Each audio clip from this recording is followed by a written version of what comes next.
Manifestation word अगर समझो तो क्या है? When energy transforms into reality, that is called manifestation. कि मैनिफेस्ट हो गया। अगर मैं आज लोगों को पूछूं कि आप सुबह उठने के बाद में कितने लोग हैं जो रोज सुबह उठने के बाद में कॉन्शियसली मैनिफेस्ट करते हैं, फिर दिन शुरुआत करते हैं, मैं आपको शर्त लगा के कह सकता हूं 99% लोग जीना शुरू कर देते हैं, जीने के पहले क्या होने वाला है उसको क्रिएट पहले नहीं करते। मोबाइल में हर 2 घंटे का अलार्म लगा लो, अलार्म का नाम दे दो चेक इमोशनल फ्रीक्वेंसी। तो मेरा एफर्मेशन ही कुछ ऐसा हो गया है कि अब मेरा अट्रैक्शन इजी हो जाता है। So I will repeat the 3 steps: feeling affirmation, goal affirmation and action affirmation. क्योंकि कोई भी चीज को अगर आपको चाहिए तो दैट मींस आपके पास उसका कंपैरिजन है ना। करेक्ट है, मतलब उससे रिलेटेड एक अच्छी मेमोरी है। विजुअलाइजेशन बहुत सारे लोगों से नहीं होता, उसके 2 रीजन है। हाँ। एक, हम एनएलपी में जो हमने सीखा है कि 3 टाइप के लोग होते हैं ना, विजुअल, ऑडिटरी और काइनेस्थेटिक। हाँ। अब कुछ लोग क्या विजुअल लोग नहीं होते, तो आप उनको विजुअलाइजेशन टेक्निक सिखाओगे ना, उनको रिलेट नहीं होगा। पर आप उनको बोलोगे एफर्मेशन बोल लो, बोले हाँ ये समझ आ रहा है। तो एनएलपी हम इसको कहते हैं activate your visual senses, activate your auditory senses, activate your kinaesthetic senses. तीनों को स्ट्रॉन्ग कर लो। आप नोटिस करोगे अमित, जिसका मैनिफेस्टेशन स्ट्रॉन्ग होता है ना, उसके तीनों सेंसेस बहुत स्ट्रॉन्ग है। ये पॉइंट ए पे मैं आज हूं, पॉइंट बी का मतलब है जहां मुझे जाना है या जो मुझे पाना है, या जहां जाना है या यहां से जो मुझे पाना है। बीच में है बहुत सारा ट्रैफिक। इस ट्रैफिक को मैं कहता हूं negative emotions, negative memories, negative beliefs, past traumas. ये बीच का ट्रैफिक है। तो अब आप कितने ही एफर्मेशन यूज कर लो, अट्रैक्शन नहीं होता। अगर मैं ECG से HRV यानी हार्ट रेट वेरिएंस अगर मैं मेजर कर लूं और अगर मैं 3 मिनट होपनोपनो बोलूं तो मेरी हार्ट रेट 60 की जगह 40 पे ड्रॉप हो जाती है। I have seen in my community people who practice advanced law of attraction, when they start activating their yin energy, they start feeling beautiful. They start looking beautiful, not for men, for themselves. आप कितना भी पुराना India के ग्रंथों में चले जाओ, आपको हमेशा पता चलेगा हमारे चक्रास के बारे में कि हमारी ऑरा है। आप भगवान की तस्वीर देख लो किसी भी रिलीजन में, इंक्लूडिंग क्राइस्ट, वाहेगुरु देख लो, किसी की भी देख लो, एक ऑरा हमेशा दिखाया जाता है। अब ये इतना बड़ा कोइंसिडेंस तो हो नहीं सकता कि किसी भी रिलीजन में ऑरा दिखता है। तो जब मैं वाइब्रेट करूंगा गामा पे, तो मेरे आसपास की गामा फ्रीक्वेंसी को मैं अट्रैक्ट कर लूंगा, उससे मेरी ऑरा हील हो जाएगी। अगर मेरी ऑरा हील हो गई, मेरी बॉडी हील हो जाएगी। मेरी बॉडी हील हुई, मेरे इमोशंस, मेरे थॉट्स, मेरे बिलीफ्स हील हो जाएंगे, मेरी एक्शन हील हो जाएगी, मेरा मैनिफेस्टेशन होना शुरू हो जाएगा। What is the best way to manifest money? पैसा अट्रैक्ट करना है, नहीं आ रहा है, क्या किया जाए उसके लिए? अगर किसी को अच्छी हेल्थ अट्रैक्ट करनी है, तो अगर किसी को एक अच्छी जॉब अट्रैक्ट करनी है या बिजनेस में प्रॉफिट अट्रैक्ट करना है। हेलो दोस्तों, रीडर बुक्स क्लब के एक और जोरदार पॉडकास्ट में आपका बहुत बहुत स्वागत है। और आज एक बहुत ही खास गेस्ट हमारे पॉडकास्ट पर है। शायद ये वो नाम है जिनका मुझे कमेंट बॉक्स में आज तक सबसे ज्यादा बार नाम देखा गया। इनकी किताब का नाम डाला गया, इनका नाम डाला गया, इनकी वाइफ का नाम डाला गया कि आप इनको अपने पॉडकास्ट पर जरूर बुलाएं। इनकी बुक समरी, इनकी जो किताब है, बेहतरीन किताब जो लॉ ऑफ अट्रैक्शन के बारे में है, उसको आप जरूर समराइज करें। तो आज वो साक्षात हमारे साथ में है। इनकी एक बेहतरीन किताब है the law of attraction. I am sure आपने इस किताब के बारे में सुना होगा। आपने इनको कहीं ना कहीं ऑनलाइन लॉ ऑफ अट्रैक्शन के बारे में बात करते हुए सुना होगा, क्योंकि कहा जाता है कि ही इज दी वन जो कि India's most trusted law of attraction coach हैं। सैकड़ों लोग, हजारों लोग, इनफैक्ट मैं कहूंगा लाखों लोग इनसे ट्रेनिंग ले चुके हैं, समझ चुके हैं कि लॉ ऑफ अट्रैक्शन का जो सीक्रेट है उसको इस्तेमाल करके हम अपनी लाइफ को कैसे ट्रांसफॉर्म कर सकते हैं। तो मितेश जी, आपका बहुत बहुत स्वागत है। Thank you very much Amit, thank you for inviting me. And I think I want to start by saying thank you for the value that you're giving to the society. क्योंकि आपने जिस तरीके से लॉ ऑफ अट्रैक्शन को explain किया है आपके बहुत सारे वीडियोस में, मैं आपका बहुत बड़ा फैन हूँ। So thank you for inviting me here. And I also want to say on behalf of Indu, who's my partner, my life partner, my coach, मैं उनको अपना कोच भी बोलता हूँ क्योंकि मुझे लगता है कि शायद हम सारे as a husband we are product of our wives, right? Absolutely, I agree 100%. So thank you to my parents, thank you to mom and dad, and thank you to Indu. और मैं कोशिश करूंगा कि I can give as much value as I can during the podcast today, ताकि हम सिर्फ information नहीं दें स्टूडेंट्स को, but some practices that can help them create results starting today. Amazing, amazing. मैं खुद बहुत एक्साइटेड हूँ क्योंकि मैंने आपके काफी वीडियोस देखे, काफी एड्स देखे, और बहुत सारे ऐसे एस्पेक्ट्स पर आप बात कर रहे हैं जो कि बहुत लोग बात नहीं करते हैं उन एस्पेक्ट्स के बारे में, starting from the basics to advanced, जो कि लोग ये कई बार क्या होता है कि हम जब लॉ ऑफ अट्रैक्शन के बारे में बात करते हैं तो हम लॉ ऑफ अट्रैक्शन को रिस्ट्रिक्ट कर देते हैं, लिमिट कर देते हैं only to certain activities, certain practices, techniques में हम घुस जाते हैं। बहुत मैकेनिक्स के बारे में हम ज्यादा सोचते हैं, थॉट प्रोसेस के बारे में कम कंपैरेटिवली सोचते हैं। तो मैं चाहूंगा कि आज ये सिर्फ एक पॉडकास्ट नहीं हो लोगों के लिए, मैं चाहूंगा कि आज एक काइंड ऑफ एक मिनी कोर्स हो लोगों के लिए ताकि लोगों को एक कंप्लीट सॉल्यूशन मिल सके और इसके बाद आज के बाद लोग अपनी लाइफ को उस नजरिए से देख पाएं और वहां पहुंच पाए जहां पर उन्हें पहुंचने में जहां वो हमेशा से पहुंचना चाहते बट थोड़ी सी कहीं तो वो थोड़े से अटके हुए थे। Done, thank you so much for that. Let's start with that. I think मैं शुरुआत इस बात से करना चाहूंगा ऑडियंस के साथ जो सुन रहे हैं कि एक इंटेंशन जल्दी से कर लीजिए कि आप क्या मैनिफेस्ट करना चाहते हो। और शुरुआत इस बात से नहीं करते कि शायद पूरा हो जाए, शुरुआत इस बात से करते हैं जो हमें हमेशा हमारे लाइफस्टाइल में भी मैं प्रैक्टिस करता हूँ मेरे साथ, इंदु के साथ और मेरे सारे स्टूडेंट्स के साथ, कि ऑल द बेस्ट मत बोलो, कॉन्ग्रेचुलेशंस बोलो। तो शुरुआत करते हैं कि भाई कॉन्ग्रेचुलेशंस, आपके सारे गोल पूरे हो गए। अमेजिंग। अब आप बोलिए क्या पूछना है, मुझे सारे गोल्स तो पूरे हो चुके। अमेजिंग। क्योंकि मुझे याद है अभी जब हमने पॉडकास्ट शुरू करने से पहले सबसे पहले मेरे को आपने कॉन्ग्रेचुलेशन ही किया। I get it, great. So सबसे पहले शुरुआत ये करते हैं सर, आपने इस किताब को क्यों लिखा? Why did you write this book? So, एक तो ऑब्वियसली पैशन इस टॉपिक के लिए बहुत ज्यादा था, पहले से प्रैक्टिस मैं खुद बहुत ज्यादा कर रहा था। और मैंने खुद अपने आप को जब पूछा कि किताब मुझे क्यों लिखनी है, there was one big reason I had. Law of attraction की दुनिया में एक किताब ने तहलका मचाया, which has really spread law of attraction, और इस टॉपिक को जस्टिस एक किताब ने दिया है, which is the secret. Correct है ना? बट उसका जो जस्टिस है रीच के पॉइंट ऑफ व्यू से बहुत ज्यादा है। हाँ. उस किताब को बहुत सारे लोगों ने रीच किया, लॉ ऑफ अट्रैक्शन को समझा उसकी वजह से। बट एक चीज उसमें मिसिंग थी, लॉ ऑफ अट्रैक्शन की प्रैक्टिस। ओके। पहली चीज। दूसरी चीज उसमें मेरे हिसाब से मिसिंग थी कि इंडिया का कनेक्शन उसमें नहीं दिखाया गया। तो मैं इस किताब को इसलिए लिखना चाहता था कि मैं इसमें ये दोनों चीजें दिखाना चाहता था। एक, कि लॉ ऑफ अट्रैक्शन को प्रैक्टिस कैसे करें, उसको प्रैक्टिकल तरीके से इंप्लीमेंट कैसे करें। सो इस किताब में मेरे हिसाब से अलग ये है कि there are lot of practices, not just theory. और दूसरी सबसे बड़ी बात, इस किताब में मैंने क्वांटम फिजिक्स और भगवत गीता को कंपेयर करके दिखाया। ओके। वेयर मेरे हिसाब से जहां द सीक्रेट किताब खत्म होती है वहां ये शुरू होती है। अरे वाह, अमेजिंग। क्योंकि इसमें हमने वो सोर्स बताया है जो कृष्णा ने भगवत गीता में बोला था, और मैंने प्रूफ दिया है इस किताब में कि लाइन बाय लाइन जो क्वांटम फिजिक्स में बोला गया है वो और भगवत गीता में जो बोला गया था वो सिमिलर नहीं है, सेम है। ओके। मतलब वर्ड बाय वर्ड सेम है। तो इसलिए मैंने ये किताब लिखी। Amazing, amazing. ये ऑलरेडी एक्साइटिंग हो रहा है। तो शुरुआत इसी से करते हैं कि व्हाट इज, बहुत सारे लोगों के लिए वर्ड नए हैं, क्वांटम फिजिक्स, और कैसे how it is connected with Bhagavad Gita. तो क्या आप इस बारे में थोड़ा सा और बताएंगे? देखिए, लॉज ऑफ एनर्जी हमने 7th स्टैंडर्ड फिजिक्स में सीखा था। हाँ. अगर हम क्वांटम फिजिक्स के अंदर बहुत डेप्थ में नहीं भी जाए, सिर्फ फिजिक्स की बात करें अगर हम, तो लॉज ऑफ एनर्जी तो हमने स्कूल में पढ़े थे। One of the laws of energy is that energy cannot be created, energy cannot be destroyed, it can only be transformed from one form to another form. बिल्कुल। अब ये रट्टा तो सबने मान लिया, लेकिन याद किसी को नहीं है कि इसका मतलब क्या है। अगर यही चीज भगवत गीता में पढ़ो, वर्ड बाय वर्ड लिखी हुई है। Okay. Physics says everything in the universe is energy. आपकी बॉडी एक मैटर है, मेरी बॉडी भी एक मैटर है, लेकिन दिखने में मैटर है, एक्चुअली हम सब एनर्जी है।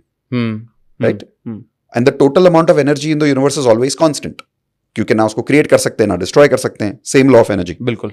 अब यही चीज भगवत गीता में कैसे लिखी है? जो फिजिक्स बोलता है एवरीथिंग इज एनर्जी, भगवत गीता बोलता है everything is God. God is energy. God is energy. Okay. Physics बोलता है energy can not be created और डिस्ट्रॉयड। भगवत गीता बोलता है आप शरीर नहीं आत्मा हो, ना आपका जन्म होता है ना आपकी मृत्यु होती है। फिजिक्स बोलता है you can only transform from one form to another form. Bhagavad Gita बोलता है you can only take life from one body to another body. Okay. But you never die, you never take birth. So word by word same है ना? कोई फर्क है नहीं। Physics says that every cell of our body has equal amount of energy to the entire universe. इसलिए atom bomb create हुआ ना। Atom bomb क्या है? Two atoms when can be collapsed with each other can create an explosion, an atom bomb. अब आप सोचो, इतना सा एटम है वो, देखा जाए तो एक हैंड ग्रेनेड कितना सा होता है, इतना सा होता है।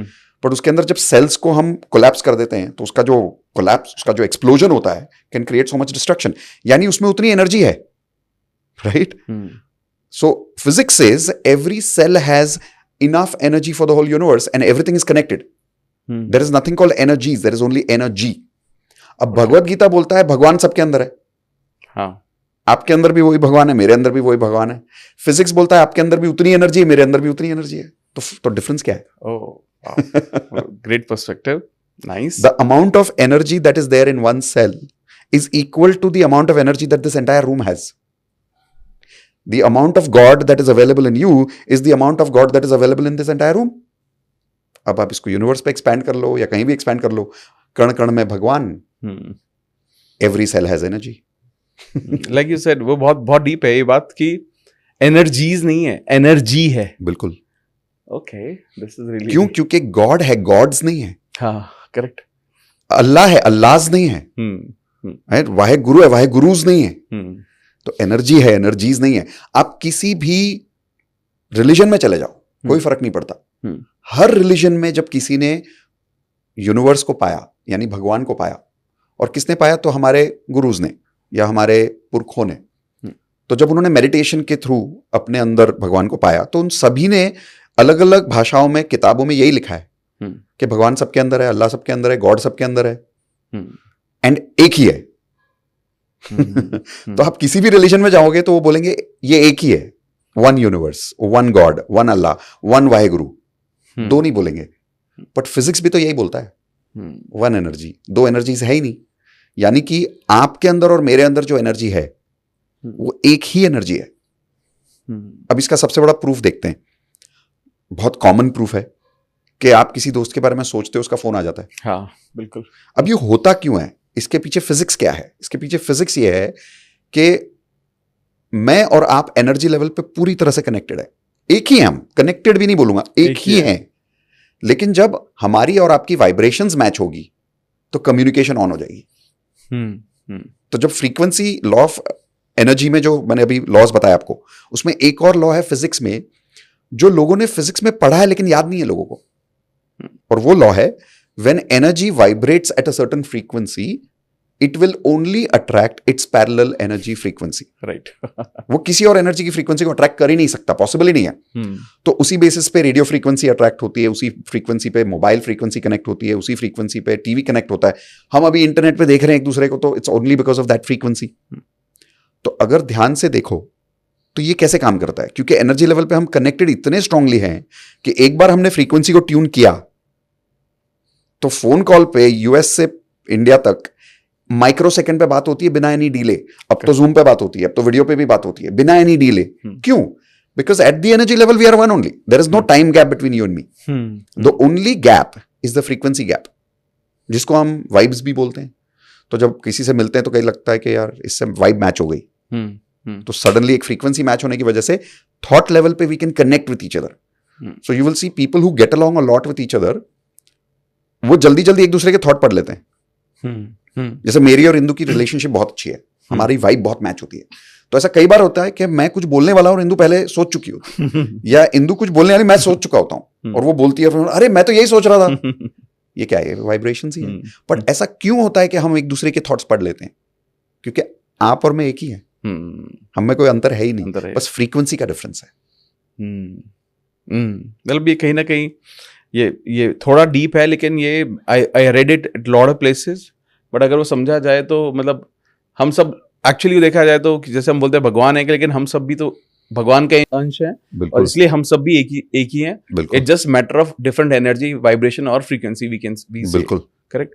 तो इसी में थोड़ा सा और let's go little deep. Sure. जब हम एनर्जी की बात करते हैं, वाइब्रेशन की बात करते हैं और फ्रीक्वेंसीज की बात करते हैं, मैनिफेस्टेशन में ये कितना इंपॉर्टेंट है?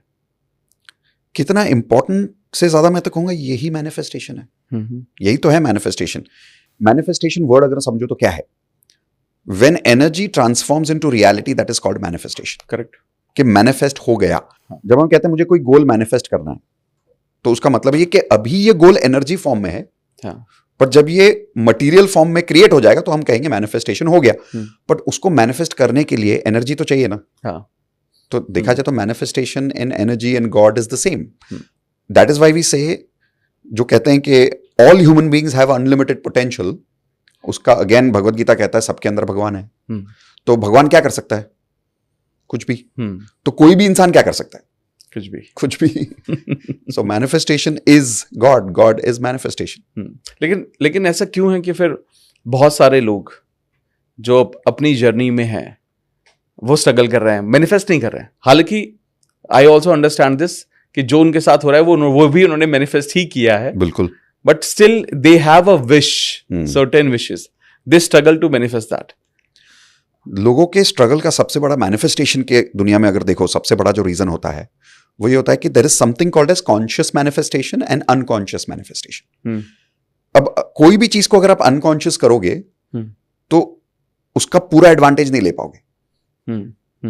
अगर कॉन्शियसली करोगे तो उसका पूरा एडवांटेज ले पाओगे। एग्जाम्पल, वैसे तो साइंस हम सभी यूज कर रहे हैं अभी देखा जाए तो, है ना, लेकिन अगर उस साइंस को कॉन्शियसली समझ लो तो उससे कितने सारे इनोवेशन हो सकते हैं।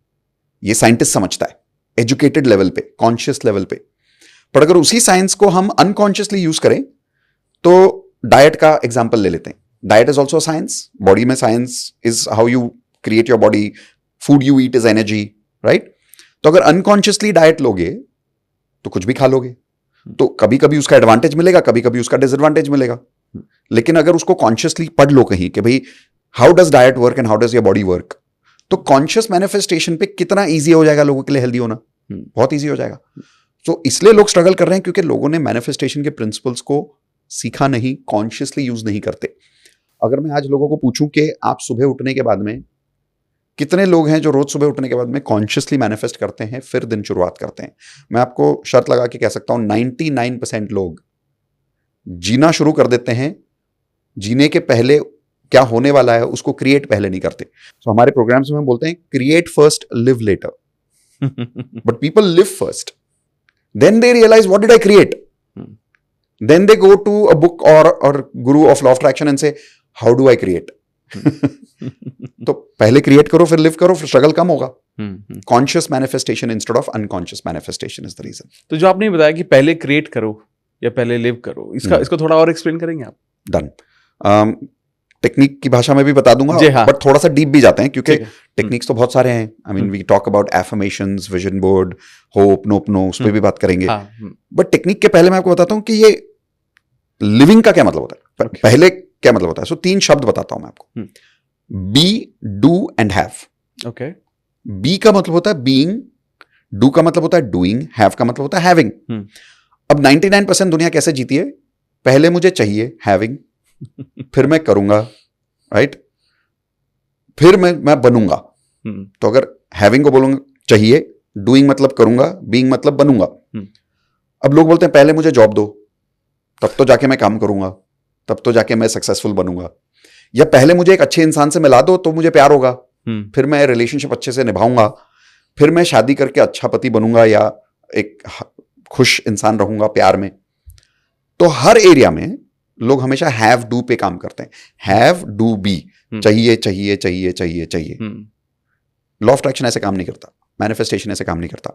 मैनिफेस्टेशन काम करता है बी डू हैव, पहले बनो फिर करो फिर आएगा। तो इंग्लिश में अगर मैं कहूं पहले बीइंग होना चाहिए, बीइंग यानी आपकी बीइंग ही कुछ ऐसी होनी चाहिए कि डूइंग एफर्टलेस होनी चाहिए। करेक्ट। करना अगर कर्म में बहुत मेहनत है तो फिर वो नेचुरल नहीं है, वो बीइंग से नहीं आ रहा है, वो हैविंग से आ रहा है। एग्जांपल लेते हैं, मुझे इस पॉडकास्ट से कुछ चाहिए, अगर ये सोच के मैं इस पॉडकास्ट में बैठा रहूंगा कि मुझे कुछ चाहिए, मुझे कुछ चाहिए, वो मिलेगा क्या, तो अब now I am not being present here. But if I am being honest about who I am, तो डूइंग ऑनेस्टी कितनी इजी हो जाएगी, बहुत इजी, एफर्टलेस हो जाएगी, एफर्टलेस हो जाएगी ना। अब मुझे सोच सोच के नहीं बोलना पड़ेगा, हाँ, क्योंकि आई एम बीइंग ऑनेस्ट। तो somebody who's being honest does honesty effortlessly, does honest work effortlessly, तो उसके लिए having effortless हो जाता है।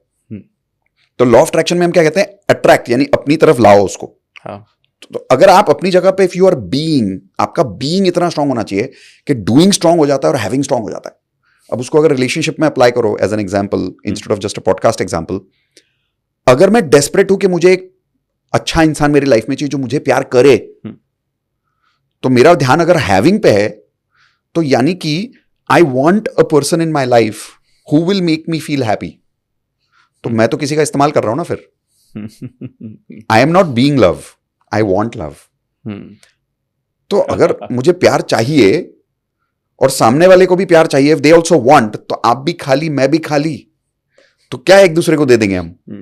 But if I am being a person who's full of love, मान लो मैं खुद इतना अपने आप के लिए प्यार महसूस करता हूं that I am being full of love, तो प्यारे इंसान के लिए प्यारी हरकतें करना, प्यारा काम करना कितना आसान है, बहुत आसान। केयर करना कितना आसान है, ध्यान रखना किसी का कितना आसान है, बहुत आसान है. So if I am being love, doing love becomes easy, and if doing love is easy, attracting love is very easy. तो हैविंग हो जाता है अपने आप. करेक्ट, मतलब you basically love yourself to attract love. इसी को करियर में अप्लाई कर सकते हो. somebody who wants a job is not getting a job. जैसे आपने बोला लोग स्ट्रगल कर रहे हैं. क्यों स्ट्रगल कर रहे हैं? मुझे जॉब चाहिए, मुझे जॉब चाहिए, मुझे जॉब चाहिए, मुझे जॉब चाहिए. हैविंग पे इतना फोकस है कि वो जो बीइंग है उस पर तो ध्यान ही नहीं है. जैसे if I am being focused on my work today, मान लो आज मेरे पास कोई काम नहीं है, but I am really passionate about the job that I want to attract, and if I am being passionate, तो मैं क्या करूंगा आप बताइए? मैं घर पे बैठ के टेंशन लूंगा कि ये जॉब कब मिलेगा, या उस जॉब से रिलेटेड कोई किताब पढ़ूंगा बैठ के? क्या करूंगा? You'll prepare yourself. I'll prepare, मतलब, and not prepare to get a job. I'll read it because I love it. I'll read it because I am passionate about my work. अगर मैं एक इंजीनियर हूं और मुझे कोई आईटी का project चाहिए, चाहे एज अ फ्रीलांसर या as a job, but if I am really passionate about Java, Python, C++, कुछ भी, तो if I am being passionate, my doing of reading C++, Python, Java become so effortless कि मैं चिंता करने की जगह घर पे बैठ के वही पढ़ रहा हूं पूरा टाइम. यूट्यूब वीडियोस भी देख रहा हूं तो उसी पे देख रहा हूं पूरा टाइम कि इसको कैसे पढ़ते हैं, एप्लीकेशन कैसे बनाते हैं, मोबाइल ऐप कैसे बनाते हैं. My doing become so effortless कि अब जब मैं इंटरव्यू के लिए जाता हूं ना, तो people can't sense desperation in me, they can sense my passion, my being. Correct. And people can feel your energy. तो मैं कहता हूं we are not human beings, we are feeling beings. तो लोगों को हमारी फीलिंग महसूस हो जाती है कि यार ये बोले ही जा रहा है, he is really passionate about Java. So the attraction of the job becomes easy. So being, doing, having is what I meant by saying कि पहले create inside you the person who you want to attract, then the doing of that person becomes easy and the attraction of that person becomes easy. Amazing. बहुत बहुत deep और बहुत ही आसानी से आपने पूरा समझा दिया, क्योंकि I think this is what is needed for people. क्योंकि कहीं ना कहीं हम ज़्यादातर लोग ये स्टक हैं कि अट्रैक्शन लाइक हैविंग पर ध्यान है कि मेरे को चाहिए क्या, जी, होने पर ध्यान नहीं है. जी, यू नो, वो कहते हैं ना कि you don't get what you want, you get what you are. या beautifully, very well said. Okay, fantastic. इसमें मैं आपको भी एक एग्जांपल देना चाहूंगा, क्योंकि मैं आपके अंदर वो नोटिस कर रहा हूँ कि बहुत सारे लोगों को मैंने देखा है कि जब, और मैं उन स्पेसिफिकली वीडियोस की बात कर रहा हूँ जहाँ कभी कभी मैंने यूट्यूब पे लोगों के इंटरव्यूज देखे हैं, तो मैं देखता हूँ इंटरव्यूअर जो होता है ना, उसका ध्यान पूरा यही है कि इससे मुझे कुछ वायरल मिलेगा क्या, इससे मुझे और इन्फॉर्मेशन क्या निकालूं जिससे मुझे व्यूज कितने मिलेंगे, सब्सक्राइबर्स कितने मिलेंगे. अब इसको क्या बोलोगे, बीइंग, डूइंग या हैविंग? हैविंग पे फोकस है. मतलब मैं इंटरव्यू ले रहा हूं और दिमाग में ये सोच रहा हूं कि मुझे इससे सब्सक्राइबर्स कितने मिलेंगे, व्यूज कितने मिलेंगे, वायरल कितना होगा, तो हैविंग पे फोकस हो गया ना. एग्जैक्टली. पर अभी मैंने पिछले 5 मिनट से नोटिस किया कि आपने मुझे एक सवाल पूछा, मैं करीब 3 मिनट पूरा बोला, 3 या 4 मिनट शायद ज्यादा, आपने बिल्कुल इंटरप्ट नहीं किया. आपकी बीइंग में जब आप सुन रहे थे मुझे और जब आपने ये सवाल पूछा, you are genuinely being interested. आप पूछने के लिए सवाल नहीं पूछ रहे थे, you are genuinely being interested in my topic and the question you asked. तो आपकी जो डूइंग है लिसनिंग की, वो इतनी एफर्टलेसली कि आप जल्दबाजी में नहीं थे कि अभी ये खत्म करेगा मैं दूसरा सवाल पूछूंगा. इतना एफर्टलेस, इतना स्मूथ एक्सपीरियंस रहा हुआ आपके साथ सवाल जवाब, क्योंकि you are doing that listening effortlessly. आपको लिसनिंग के लिए मेहनत नहीं करनी पड़ी. तो आंसर अपने आप आ गया, हैविंग अपने आप हो गया. So I think I should congratulate you for that, क्योंकि मैंने आपके बहुत सारे पॉडकास्ट में देखा है, आप अपने स्पीकर का बहुत सुनते हो, आप बहुत आराम से, you're there, आप हो यहाँ पे, आप कहीं और नहीं हो, वायरल वीडियोस में नहीं हो आप.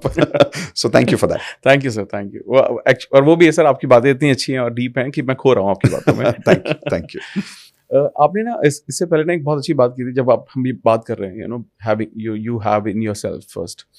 आपने बोला था कि कॉन्शियस एफर्ट डालने पड़ते हैं अपने अनकॉन्शियस या सबकॉन्शियस को रिप्रोग्राम करने के लिए. जी. हम ज्यादातर एफर्ट करते हैं कि somehow we want to reprogram our subconscious consistently. Correct. And जो which is possible only through conscious efforts, Correct. है ना?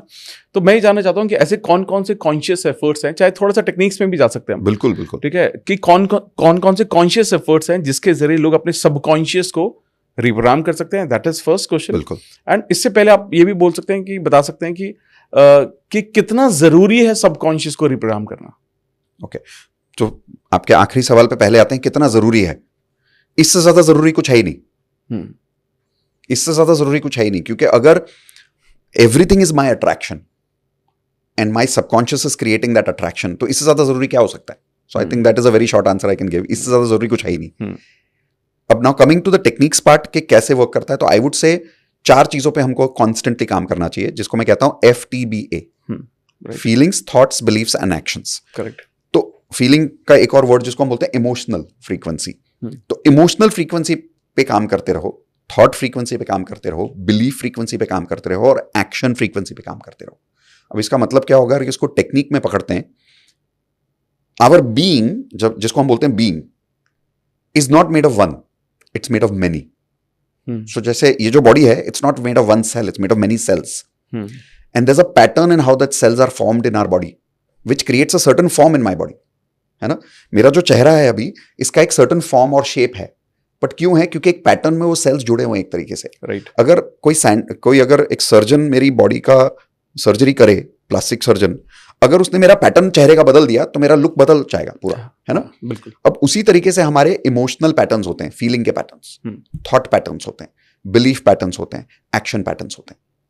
अगर मैनिफेस्टेशन को पूरा मास्टर करना है, तो we need to really work on our emotional patterns first, पहला, थॉट पैटर्न्स उसके बाद, बिलीफ पैटर्न्स उसके बाद, और एक्शन पैटर्न्स उसके बाद। तो अगर एक मास्टर क्लास की तरह अगर मैं इसका जवाब दूं कि ये सोच के कि ये पॉडकास्ट नहीं बट एक कोर्स है, तो मैं कहूंगा सबसे पहले तो recognize your current emotional pattern. Okay. कि अभी पैटर्न चल क्या रहा है, क्योंकि बदलने के लिए पहले ये तो पता चलना चाहिए कि सिचुएशन है क्या। आप डॉक्टर के पास जाओगे, बोलोगे मुझे ये दे दो, वो बोलेगा पहले मुझे टेस्ट तो करने दो, है क्या बॉडी में। तो उसको कैसे टेस्ट करें? मोबाइल में हर 2 घंटे का अलार्म लगा लो। ओके। हर 2 घंटे का, और उस मोबाइल का टाइटल होना चाहिए अलार्म का। आजकल हमारे मोबाइल में जो अलार्म होता है उसका आप रीनेम कर सकते हो। हाँ, बिल्कुल सही। तो आप अलार्म का नाम दे दो चेक इमोशनल फ्रीक्वेंसी, हर 2 घंटे का। ग्रेट। और मोबाइल का एक नोट्स का एप्लीकेशन आप पहले से इंस्टॉल करके रख लो। सभी के मोबाइल में आजकल एप्लीकेशन नोट्स है, आईफोन में है, एंड्रॉइड में है। और उस नोट्स में हर 2 घंटे के बाद में ना, जब अलार्म बजता है, जो काम कर रहे हो छोड़ दो कॉन्शियसली, जो मैंने बोला कॉन्शियस मैनिफेस्टेशन। अब एक जगह बैठो और पिछले 2 घंटे में क्या क्या फील किया लिख लो, और उसको 2 कैटेगरीज में डिवाइड कर लो। पूरा यूनिवर्स 2 स्पेक्ट्रम्स में है। स्पेक्ट्रम, नेगेटिव स्पेक्ट्रम और पॉजिटिव स्पेक्ट्रम, रात और दिन, डुअल फ्रीक्वेंसी। तो आप लिख लो कि हर 2 घंटे बाद में मैंने कितने पॉजिटिव इमोशंस को जिया, मैंने कितने नेगेटिव इमोशंस को जिया। अब ये याद करके करना पड़ेगा कि पिछले 2 घंटे में मैं कितनी बार डेस्परेट हुआ, कितनी बार चिंता की, किस चीज के लिए की वो छोड़ दो, बट किया। I felt worried about something. I felt worried about my children. Okay, तो लिख लो. If you do this every 2 hours, where you recognize your positive and negative emotions for the last 2 hours, दिन में कितनी बार करना पड़ेगा? हर 2 घंटा सा किया तो मान लो अगर हम 12 घंटे भी जग लिए, 6-7 बार, 6-7 बार, ज्यादा मेहनत का काम नहीं है। करेक्ट। पर अगर ये कर लिया और इसको 7 दिन करोगे, तो 7 डेज के बाद आपको एक पैटर्न नजर आएगा। करेक्ट। आपको नजर आएगा कि कुछ लोग first half of the day में ज्यादा हाई इमोशंस में होते हैं और second half of the day में लो इमोशंस में चले जाते हैं, अपने आप पैटर्न है, हैबिट है। और कुछ लोग हैं जो फर्स्ट हाफ में लो होते हैं, सेकंड हाफ में हाई चले जाते हैं। रात को एनर्जी उनकी बढ़ती रहती है, राइट? तो पहले तो ये इमोशनल पैटर्न पकड़ो। अब इसमें आपको 3 तरह के पैटर्न्स नजर आएंगे, time pattern, people patterns and situation patterns, emotion से रिलेटेड, कि किस टाइम पे दिन में मुझे क्या फील होता है।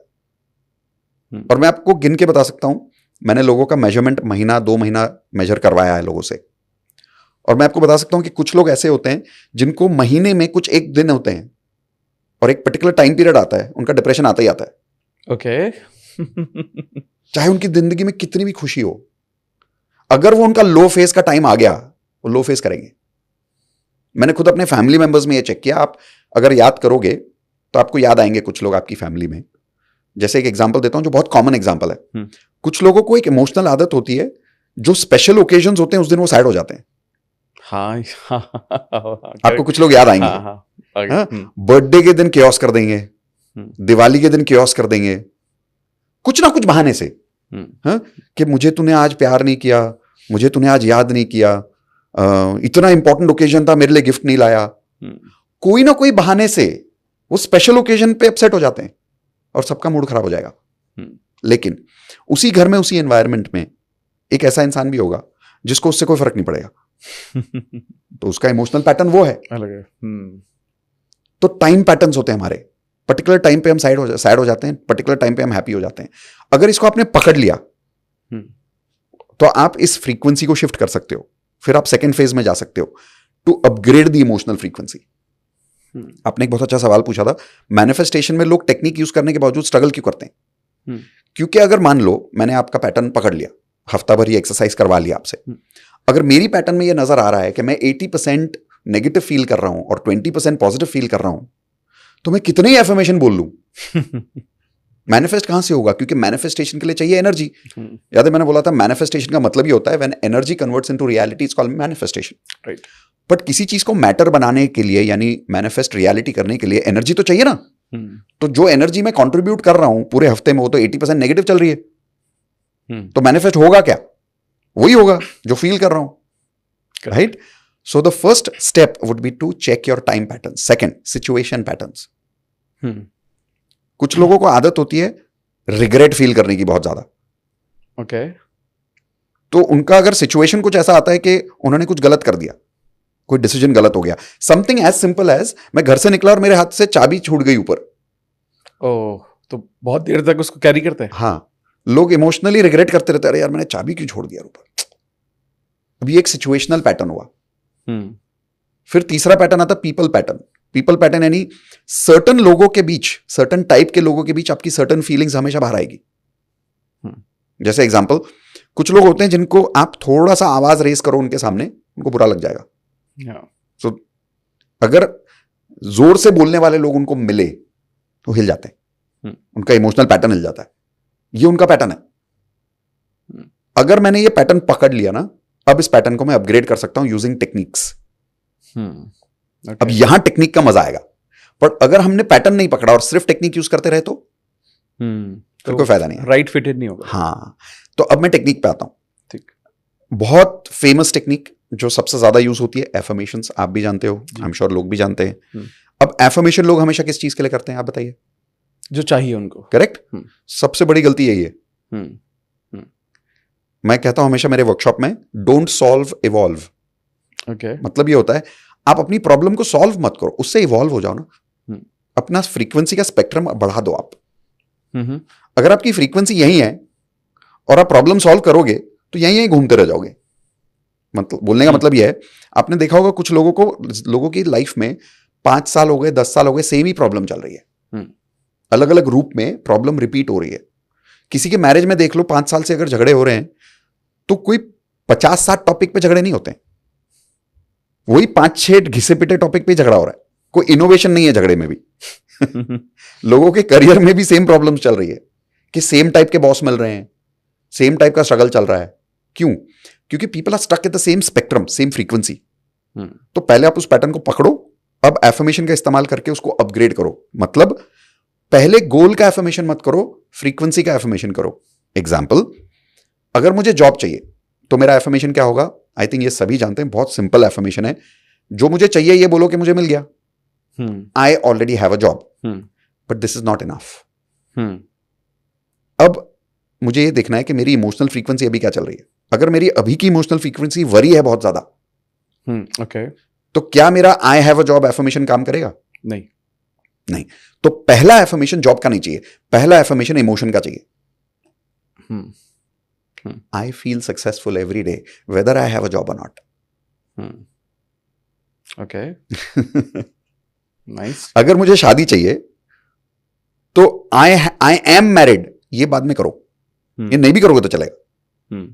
पहले करो I feel love every day in my life, whether I am married or not. अब ये जो फ्रीक्वेंसी है लव की, अगर मैं फील ही नहीं करता तो इंसान लाइफ में आएगा भी तो सैबोटाज हो जाएगा। आपने देखा होगा बहुत सारे लोग ये कहते हैं कि सर मैनिफेस्ट हो गया था, इधर तक आ गया था, फिर चला गया। तो ऐसा क्यों होता है? क्योंकि फ्रीक्वेंसी मैच नहीं होती ना। तो उसका मतलब क्या है? उसका मतलब ये है कि emotions are energy, energy is frequency. So पहला टेक्निक एफर्मेशन होना चाहिए कि जो फीलिंग्स उस गोल से रिलेटेड हैं उसके एफर्मेशन बनाओ। परफेक्ट एग्जाम्पल, हेल्थ चाहिए, I am feeling healthy and fit. Correct. मेरा बीपी क्योर हो गया, ये बाद में बनाओ। मैंने वेट लॉस कर लिया, ये बाद में बनाओ। बट वेट लॉस से रिलेटेड क्या इमोशन चाहिए उसका एफर्मेशन पहले बना लो। तो हैव की जगह बीइंग पे आ जाओ। मान लो मुझे अगर वेट लॉस करना है तो मुझे क्या फील करना है? वेट लॉस करने के बाद मुझे लाइट फील करना है ना बॉडी में। अभी बहुत हैवी फील होता है। I feel light every day. बोल के तो देखो उसको, वो इमोशन की फ्रीक्वेंसी को क्रिएट करो। I feel healthy, I feel energetic every day. अब उसके बाद आप बोलो I have already lost 5 kgs weight loss. Easy हो जाएगा। That energy that you've said first, the emotional frequency, will give you the doing effortlessly. आपको action करने के लिए हेल्प करेगा। सो 3 टाइप के एफर्मेशंस टेक्निक में जरूरी है। पहला, फीलिंग एफर्मेशन, ओके, जो उस गोल से रिलेटेड चाहिए, पहले वो फीलिंग को क्रिएट कर लो एफर्मेशन में। रिलेशनशिप अगर चाहिए तो बोलो I feel love every day, I feel satisfied every day. मुझे पैसा क्यों चाहिए? सेटिस्फैक्शन फील करना है। घर क्यों खरीदना है? सिक्योर्ड फील करना है। Okay, I feel secured every day whether I have a house और not. I feel rich every day whether I have $1 million in my account or not. लोगों का प्रॉब्लम क्या? लोग बोल रहे हैं I will feel rich when I have $1 million. ये तो हैविंग पे चला गया ना। I feel rich whether I have $1 million or not. ये लोग बोलने में डरते हैं क्योंकि लोगों को लगता है अरे फिर नहीं आया तो। अरे आप पहले फ्रीक्वेंसी पे काम करो, रिच फीलिंग पे, फिर आप बोलो now I have $1 million in my account. अब आपको डाउट नहीं आएगा बोलते समय। तो ये दूसरा टेक्निक का हिस्सा। पहला फीलिंग एफर्मेशन, दूसरा गोल एफर्मेशन। अब तीसरा एफर्मेशन होना चाहिए एक्शन एफर्मेशन, जो उस गोल से रिलेटेड है। एग्जांपल, अगर मुझे हेल्थ का एफर्मेशन चाहिए कि मेरा गोल है आई हैव लॉस्ट 5 kgs, तो मेरा एक्शन एफर्मेशन क्या होगा? Working out, doing something, yoga, gym. I love exercising every day, I love eating healthy food. अब इसमें होता क्या है? लोग बोलते हैं आई हैव लॉस्ट 5 kgs, बोल देते हैं, खाना देखते बोलते यार सैलेड कौन खाएगा यार। बोलते यार मुझे ना खाए बिना मजा नहीं आता लाइफ में। अब ये एफर्मेशन ही तो है। खाया नहीं तो जिया क्या, ये एफर्मेशन ही तो है। पर अगर मैं ये बोलना शुरू कर दूं कि food is for nutrition not for entertainment, ये भी तो एफर्मेशन है। जैसे मैंने अपनी लाइफ में ये डिसाइड कर लिया है कि food is not for entertainment, food is for my nutrition. मैं ये बोलता ही नहीं कि खाना मजे के लिए है। ओके, मैं कहता हूं खाना न्यूट्रिशन के लिए है। मजा किसी और चीज से आता है, उसका खाने से कोई लेना देना नहीं है। मुझे मजा चाहिए, मैं अपने बर्ड्स के साथ खेल लूंगा, मेरे पास घर पे बर्ड्स हैं, पेट हैं। मुझे मजा चाहिए, मैं अपनी बीवी के साथ वॉक पे चला जाऊंगा। मुझे मजा चाहिए, मैं वर्कशॉप कंडक्ट कर लूंगा, उसमें मुझे बहुत मजा आता है। मैं अमित के साथ पॉडकास्ट पे बातें कर लूंगा, इसमें मुझे बहुत मजा आता है। खाने से मुझे मजा नहीं चाहिए, मुझे खाने से चाहिए न्यूट्रिशन, अच्छी हेल्थ, बस। तो मेरा एफर्मेशन ही कुछ ऐसा हो गया है कि अब मेरा अट्रैक्शन इजी हो जाता है। Correct. So I will repeat the 3 steps: feeling affirmation, goal affirmation and action affirmation. Fantastic. अब क्या हो रहा है, जो लोग ये करने की कोशिश कर रहे हैं, they are trying, they are putting their conscious effort, बहुत मेहनत भी कर रहे हैं, एंड जैसा आपने कहा उसे कॉम्प्लीमेंट किया बहुत सारे एक्शन के साथ भी, उन्होंने एक्चुअल एक्शन भी ले रहे हैं। करेक्ट। लेकिन ना कई बार क्या होता है, हम वो जब अपने मैनिफेस्टेशन के लिए जा रहे हैं या जो भी कुछ करने की कोशिश कर रहे हैं, जो पुराने बिलीव्स हैं, हमारे पास्ट बिलीव्स हैं, करेक्ट, वो इतने स्ट्रांग है। करेक्ट। या चाहे फेलियर मिला हो, या जो हमारे कॉन्शियस या सब कॉन्शियस में पुरानी बातें होंगी, कन्वर्सेशंस हैं। Correct. While doing all this, बहुत सारे ना नेगेटिव मैसेजेस आते हैं, यार अब तो कोशिश कर रहे, पहले तो हुआ नहीं था। बिल्कुल। कब से तो नौकरी में ट्राई कर रहा हूँ, कर तो रहा हूँ, लेकिन पहले तो मेरे को नहीं मिली थी। बिल्कुल। रिलेशनशिप अब अट्रैक्ट कर रहा हूँ, बट मेरा तो डिवोर्स हो चुका है, ब्रेकअप कितनी बार हुआ है, सही लोग मुझे नहीं मिले। परफेक्ट। तो बहुत सारे गलत पैटर्न हैं लोगों के पड़े हुए हैं, उसको हैंडल कैसे करें? ओके, तो इसको हम कहते हैं emotional patterns and belief patterns, जो आपने कहा अभी। तो हमारे जो थॉट पैटर्न्स हैं हमारे बिलीफ से कनेक्टेड होते हैं। हाँ। तो अगर मुझे नेगेटिव बिलीफ है कि लोग तो मुझे प्यार नहीं करते, तो अब मेरा जो एफर्मेशन है आई एम हैप्पीली मैरिड काम ही नहीं करेगा। बिल्कुल, बहुत करेक्ट। अगर मेरा ये एफर्मेशन है कि यार मुझे ना काम में बहुत स्ट्रगल आता है, I don't get things easily, हाँ मुझे बहुत मेहनत करनी पड़ती है किसी भी काम के लिए, तो अब अगर मैं एफर्मेशन बोल रहा हूं I got a promotion easily, वो कहां से, वो तो कॉन्फ्लिक्ट कर रहा है। तो पहले यस यू आर राइट, वो बिलीफ पैटर्न को शिफ्ट करना पड़ेगा। वो कैसे करें? तो NLP is a tool that we teach, हमारे एडवांस लॉ ऑफ अट्रैक्शन में हम उसका एक हिस्सा सिखाते हैं कि बिलीफ को चेंज कैसे करें। तो instead of waiting for joining the advance law of attraction, मैं आपको शायद एक टेक्निक यहीं बता देता हूं। Perfect. Advance law of attraction में एनएलपी का एक इस्तेमाल करके हम इसको बोलते हैं belief transfer, not belief creation. Okay. Universe में किसी भी चीज को क्रिएट करने की जरूरत ही नहीं है, क्योंकि एनर्जी का लॉ क्या है? You can't create it, you can't destroy, you can only transform from one form to another form. तो अब इसी को फिर बिहेवियर में अप्लाई करो। बिलीफ क्रिएट क्यों करना है? इमोशन क्रिएट क्यों करना है? उसको रीलिव करो। मतलब क्या? अगर मुझे अभी एक एफर्मेशन करना है और मुझे उसके लिए फीलिंग चाहिए, है ना, तो फीलिंग को क्रिएट मत करो, याद करो, रीलिव करो। आंखें बंद करके एक ऐसे मोमेंट में जाओ जब छुट्टी पे गए थे और बहुत मजा आया था, और उस मोमेंट में घुस जाओ और उस छुट्टी को जी लो एक 10 सेकंड के लिए कि कितना मजा आया था। चेहरे पे स्माइल आ जाएगी, वो फीलिंग याद आ जाएगी। जैसे मैं बहुत सालों पहले स्कूल में मैं जब भी पिकनिक वर्ड बोलता हूँ, जिसको हम एनएलपी में शायद एंकरिंग टेक्निक बोलते हैं, हाँ। तो अब जैसे ही मैं पिकनिक बोलता हूँ तो मुझे एक मेमोरी याद आती है। तो मेरे स्कूल में मैं एक पिकनिक पे गया था, हरिहरेश्वर नाम की एक जगह पे, बीच है वहां पे, और टेंट में रुके थे हम सारे बच्चे, 9th स्टैंडर्ड की बात। बहुत मजा आया था। तो जब भी मुझे एफर्मेशन बोलना होता है, मैं आंखें बंद करता हूँ, उस टेंट में घुस जाता हूँ, और मुझे याद है रात को करीब 12 बजे टीचर सोई हुई थी, सारे सब टीचर्स, प्रिंसिपल सब सोए हुए थे, और रात को 12 बजे हमने डिसाइड करके रखा था जब टीचर सो जाएंगे तो हम अपने टेंट से चुपके से निकलेंगे और लड़कियों के टेंट में घुस जाएंगे। और लड़कियों ने भी डिसाइड करके रखा था कि हम आने वाले हैं। तो हम लोग बैठ के रात को बातें कर रहे थे 12 से कुछ 1 बजे तक। फिर हमको याद आया टीचर की कुछ आवाज आई, तो हम छुप छुप के अपने अपने टेंट में वापस घुस गए। ये फीलिंग मैं याद करता हूं, कितना मजा आया था। फिर मैं एफर्मेशन बोलता हूं। ओके। अब आप बोलो कितना इजी हो गया। बहुत आसान, बहुत आसान। So don't create an emotion, relive an emotion. अब बिलीफ पे आते हैं। बिलीफ लाना भी बहुत आसान है अगर आप बिलीफ को रीलिव करो। क्यों?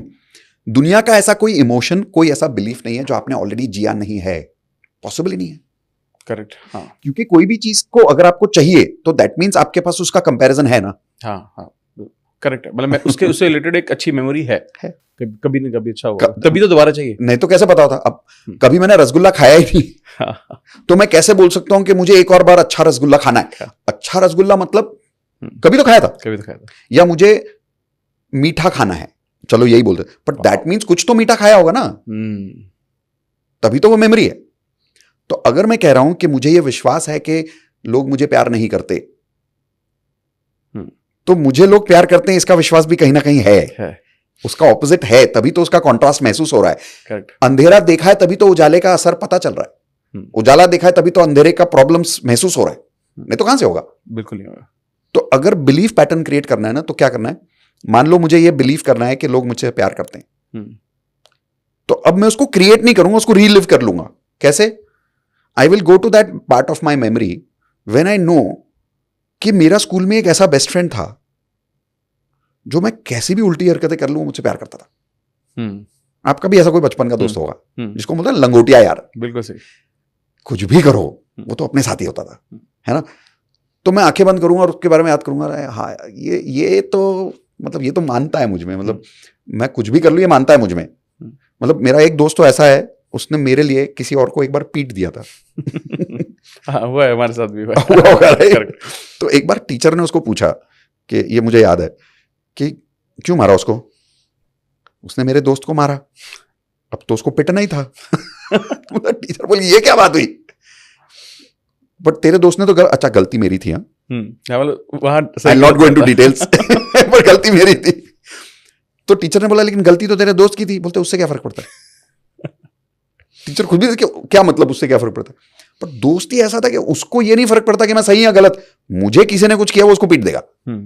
तो यानी कि मेरी जिंदगी में ये एहसास है कि कोई मुझसे इतना प्यार करता है ना? बिल्कुल। तो मैं आंखें बंद करूंगा, उस दोस्त को याद करूंगा कि yes somebody loves me the way I am. अब मैं एफर्मेशन बोलूंगा आई am happily married. It will go. कितना आसान हो जाएगा। तो बिलीफ क्रिएट करने की जरूरत ही नहीं है, रिलीव करो। सक्सेस कि आई एम सक्सेसफुल, ये बिलीफ क्रिएट करने की जरूरत क्या है? कहीं ना कहीं तो आप सक्सेसफुल हो। वो मोमेंट याद करो, आपने साइकिल चलाई होगी, वो मोमेंट याद करो अमित। मुझे तो याद है, पता नहीं आपको याद है क्या? आपको याद होगा, आजकल के बच्चों को तो पता नहीं होगा। साइकिल 1 रुपए में आती थी। हाँ, याद, किराए पे, याद है आपको? कितना मजा आता था। 1 घंटे के लिए, 1 घंटे के लिए, हाँ, 1 रुपए 2 रुपए के लिए आती थी। और मुझे याद है हमारे घर से कुछ 1 किलोमीटर की दूरी पे एक साइकिल की दुकान थी। मैं, मम्मी को मत बताना, पैसे चुरा लेता था 1-2 रुपए।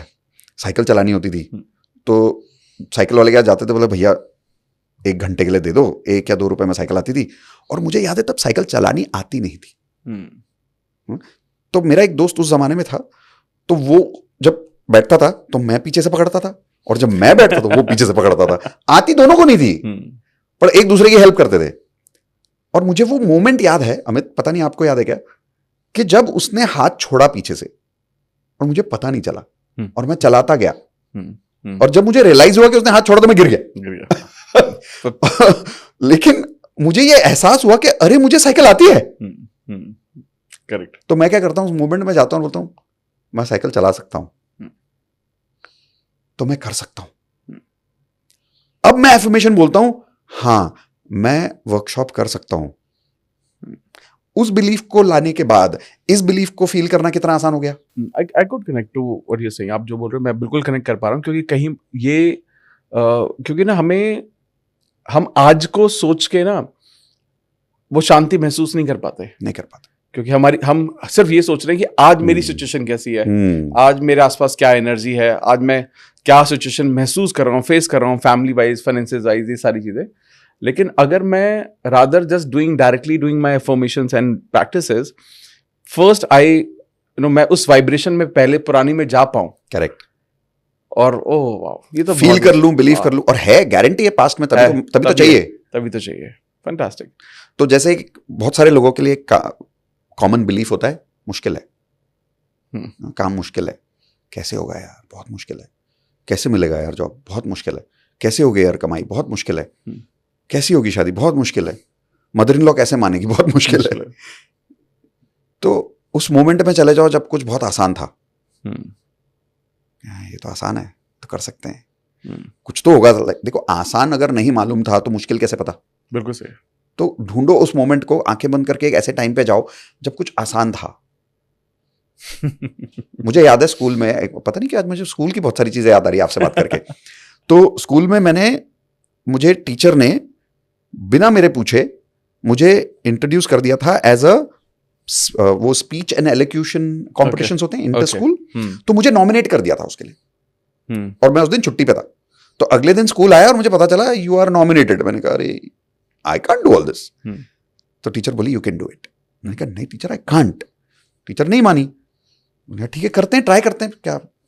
अब जिस दिन मैं गया एलोक्यूशन कॉम्पिटिशन के लिए, मुझे आज भी याद है उस लड़की का चेहरा। एक लड़की थी जो बिशप स्कूल से थी, और उसने स्पीच दी, उसको देख के मैं दंग हो गया। मैंने कहा यार दिस इज अमेजिंग। कभी कभी बोलते नहीं क्या बात किया यार, अपना तो कोई चांस ही नहीं है। तो मैंने सोचा अब अपना तो कोई चांस वैसे ही नहीं है, तो जो हो सकता है करो। अब तो हार नहीं है, अब तो कोई टेंशन ही नहीं, मुझे पता है। तो मैं गया, अब पता नहीं मुझे क्या हुआ, मैंने कुछ इतना अच्छा बोला कि मैं जीत गया। और उस मोमेंट में मुझे याद आया, बाद में रियलाइज हुआ यार ये तो मुझे आता है, like I can do this, ये तो आसान है यार। मुझे खुद को नहीं पता था ये मेरे को आता है। तो मैं हर बार उस मोमेंट को याद करता हूँ और फिर बोलता हूँ ये तो आसान है। तो जब भी मुझे अपना बिजनेस का गोल का इनकम बढ़ाना है ना, और मुझे लगता है कि यार ये तो बहुत मुश्किल है, तो ऐसे किसी भी मोमेंट में चला जाता हूँ, बोलता है ये तो आसान है, और बोलता हाँ ये नंबर तो आसान है, और वो महसूस होने लग जाए ये तो आसान है। वाह। बेसिकली आपने अपने लाइफ के हर मोमेंट के लिए एंकर डिसाइड किया हुआ है। हाँ, और वो एंकर से उसको कनेक्ट करते हैं, वो कॉर्ड वो एक फ्रीक्वेंसी से आते हैं, और ओहो। और एंकर्स तो है ना, मुझे क्रिएट करने की भी जरूरत ही नहीं है। हाँ करेक्ट। एंकर्स तो है, कोई ना कोई पास्ट में खुशी है, रिलैक्सेशन है, पीस है। कौन सा ऐसा इमोशन है जो आपने नहीं जिया अमित? सही बात है। प्यार भी है, नॉटीनेस भी है, मस्ती भी है, काम भी है, लेजीनेस भी है। कौन सा ऐसा इमोशन है जो हमने नहीं जिया? नहीं, सब कुछ तो जिया है। करेक्ट। तो बस रीलिव तो करना है। रीलिव कर लो, एफर्मेशन बोल लो, अब देखो मजा। बहुत सही, बहुत सही, बहुत ही आसानी से ये आपने जो एक्सप्रेस किया है, ये आई एम श्योर ये बहुत रिलेवेंट पार्ट है थैंक यू। सभी लोगों के लिए। अब जैसे आपने एफर्मेशंस के बारे में बताया, अब दूसरी चीज के बारे में बात करते हैं, जो कि जो आपने इसमें थोड़ा सा डिस्कस किया about visualising your that anchor, that moment. तो विजुअलाइजेशन जो टेक्निक है, इसको और इफेक्टिवली कैसे किया जा सकता है? ओके, विजुअलाइजेशन बहुत सारे लोगों से नहीं होता, उसके दो रीजन है। हाँ. एक, हम एनएलपी में जो हमने सीखा है कि 3 टाइप के लोग होते हैं ना, विजुअल, ऑडिटरी और काइनेस्थेटिक। हाँ. अब कुछ लोग क्या विजुअल लोग नहीं होते, तो आप उनको विजुअलाइजेशन टेक्निक सिखाओगे ना, उनको रिलेट नहीं होगा। पर आप उनको बोलोगे एफर्मेशन बोल लो, बोले हाँ ये समझ आ रहा है। आप उनको बोलोगे, जो काइनेस्थेटिक लोग होते हैं, अगर आप उनको बोलोगे आंखें बंद करो, महसूस करो, वो उनको फील हो जाता है। करेक्ट। तो पहले तो आप रियलाइज करो खुद में थोड़ा सा अवेयरनेस के आप क्या टाइप के इंसान हो। आपको विजुअलाइजेशन इजी पड़ता है, ऑडिटरी इजी पड़ता है, यानी एफर्मेशन इजी पड़ता है, कि फील इजी पड़ता है? उस टेक्निक पे ज्यादा फोकस करो। जरूरी नहीं है कि सबको विजन बोर्ड करना है, सबको विजुअलाइजेशन करना है। सही। वो तो सिर्फ एक टेक्निक है। किस चीज का टेक्निक? एक इमोशनल एनर्जी को वाइब्रेट करने का। अब उसको एक विजुअलाइजेशन वाला इंसान, जो विजन जिसकी ज्यादा क्लियर है, वो विजुअलाइज करके फील कर लेगा, पर जो ऑडिटरी है वो बोल के फील कर लेगा, जो काइनेस्थेटिक है वो आंखें बंद करके फील कर लेगा। तो कोई फर्क नहीं पड़ता कि आप एफर्मेशन यूज करो या विजुअलाइजेशन यूज करो या काइनेस्थेटिक यूज करो, फर्क ये पड़ता है कि आपको क्या सूट करता है। करेक्ट। तो ये तो पहला रीजन है। दूसरा, अगर फिर भी मुझे विजुअलाइजेशन इंप्रूव करना है, आपके सवाल का जो जवाब है, तो विजुअल मसल्स को थोड़ा प्रैक्टिस कर लो पहले, फिर विजुअलाइज करो। एग्जाम्पल, अगर अब आप अपने हाथ को देखिए जल्दी से, आंखें बंद करके विजुअलाइज करिए जल्दी से, नहीं कर पाओगे। देखा ही नहीं तो कहां से विजुअलाइज करोगे? अभी मैंने आपको बोला देखो और बंद कर लो, जब देखा ही नहीं तो विजुअलाइज कहां से कर पाओगे? तो पहले विजुअल मसल्स को थोड़ा सा प्रैक्टिस कर लो। विजुअल भी एक मसल है, ओके, उसको भी प्रैक्टिस करो। तो अभी करके देखो सब लोग मेरे साथ, हाथ देखो और आपके हाथ में जो बड़ी बड़ी लकीरें है उसको देख लो पहले। अब आंखें बंद करो, उनको विजुअलाइज करो। याद आई? दिखी? विजुअलाइज हुई? देखिए। अब आंखें खोलो, अब गिनो कितनी बड़ी लकीरें हैं। 1 2 3। हाँ, अब 4-5 छोटी लकीरें भी देख लो उसके साथ। 1 2 3 4 5। हाँ, अब आंखें बंद करो, अब वो बड़ी लकीरें भी विजुअलाइज करो और जो छोटी गिनी उनको भी विजुअलाइज कर लो। हुई विजुअलाइज? बिल्कुल। ठीक है, अब आंखें बंद रखो और ये विजुअलाइज करो कि आपके सब्सक्राइबर्स डबल हो चुके हैं। और जो नंबर है आपको क्लियरली नजर आ रहा है। क्या नंबर है? 5 मिलियन, 5 मिलियन। विजुअलाइज हो रहा है कि नहीं हो रहा है? हाँ, हो रहा है। हाँ, अब हुआ। क्यों हुआ विजुअलाइज? आपने विजुअल को प्रैक्टिस किया। Okay, this is good. पर अगर बातें करते करते मैं आपको सडनली बोलूं आंखें बंद करो, विजुअलाइजेशन करो कि आपका 5 मिलियन सब्सक्राइबर हो गया, अब वो विजुअल मसल स्टिमुलेट नहीं हुआ है, ब्रेन में भी एक्टिवेट नहीं हुआ है न्यूरल पाथवे, तो आप उसको कहां से एक्टिवेट करोगे? तो उसको विजुअलाइज कर ही नहीं पाओगे। अगर और ज्यादा अच्छे से प्रैक्टिस करना है, आसपास की चीजें देख लो, क्या है, हर चीज को नोटिस करो, विजुअलाइज करो। होता क्या, हम देखते हैं लेकिन देखते नहीं। रूम में आ गए लेकिन देखा कुछ नहीं। तो अगर हम फ्रिज खोल रहे हैं घर में, हमने जो चाहिए वो निकाला, बाकी देखा थोड़ी कुछ। करेक्ट। तो अगली बार फ्रिज खोलो, पहले देखो सब कुछ ध्यान से। तो एनएलपी हम इसको कहते हैं activate your visual senses, activate your auditory senses, activate your kinaesthetic senses. तीनों को स्ट्रांग कर लो। आप नोटिस करोगे अमित, जिसका मैनिफेस्टेशन स्ट्रांग होता है ना, उसके तीनों सेंसेस बहुत स्ट्रांग है। अगर सिर्फ एक ही सेंस पे काम करोगे तो विजुअलाइजेशन की या ऑडिटरी की या काइनेस्थेटिक की पूरी पावर नहीं मिलेगी। तो अगर इन टेक्निक्स का पूरा फायदा उठाना है तो तीनों सेंसेस को स्ट्रांग कर लो। उसके लिए एक बहुत अच्छा टेक्निक बताता हूं, see more clearly, hear more clearly, feel more clearly. इसको अगर प्रैक्टिकल तरीके से बोलूं, जहां भी बैठे हो उस जगह को ठीक से देखो पहले। हम देखते नहीं है। जैसे मैं जब आया यहां पे तो मैंने देखा आपके पास पानी का ग्लास है तो मेरे पास भी होगा, तो देखा हाँ था। किताबें कितनी हैं? यहाँ पे 4 है, ऊपर 3 है, नीचे 6 हैं। कौन से म्यूरल्स हैं? कितने म्यूरल्स हैं? राइट, यहाँ कौन बैठा है, वहां कौन बैठा है, कितने कैमराज है? अगर आपने नोटिस किया, मैंने आने के बाद पूछा कितने कैमराज है जी, कितनी लाइट्स हैं, कितनी पेंटिंग्स लगी हुई, मैं देख रहा था सब। So I constantly practice visualizing outside. The more you practice visualizing outside, the easier it becomes to visualize inside. अपनी आंखों की बाहर की ताकत को इस्तेमाल करो, आंखों की अंदर की ताकत की इस्तेमाल अपने आप हो जाएगी। दूसरा, हियर मोर क्लियरली। जब कोई कुछ बोलता है सुनो ध्यान से, पर उसको सुनते समय ध्यान से सुनो, आसपास कुछ और भी आवाजें हैं। अभी भी एयर कंडीशनिंग की एक हल्की सी हमिंग सुनाई दे रही है, राइट। और भी ध्यान से सुनोगे तो बहुत दूर बाहर एक हल्की सी आवाज आ रही है किसी के बोलने की, आप लोगों को नहीं सुनाई देगी। बट हम जितना ऑडिटरी सेंसेस को शार्प करेंगे, your brain learns to consume everything in auditory. तो जितना एक्टिवेट करोगे उतना रेगुलेट कर पाओगे। रेगुलेट यानी उसको कंट्रोल। पर जब एक्टिवेट ही नहीं किया तो कंट्रोल क्या कर लोगे?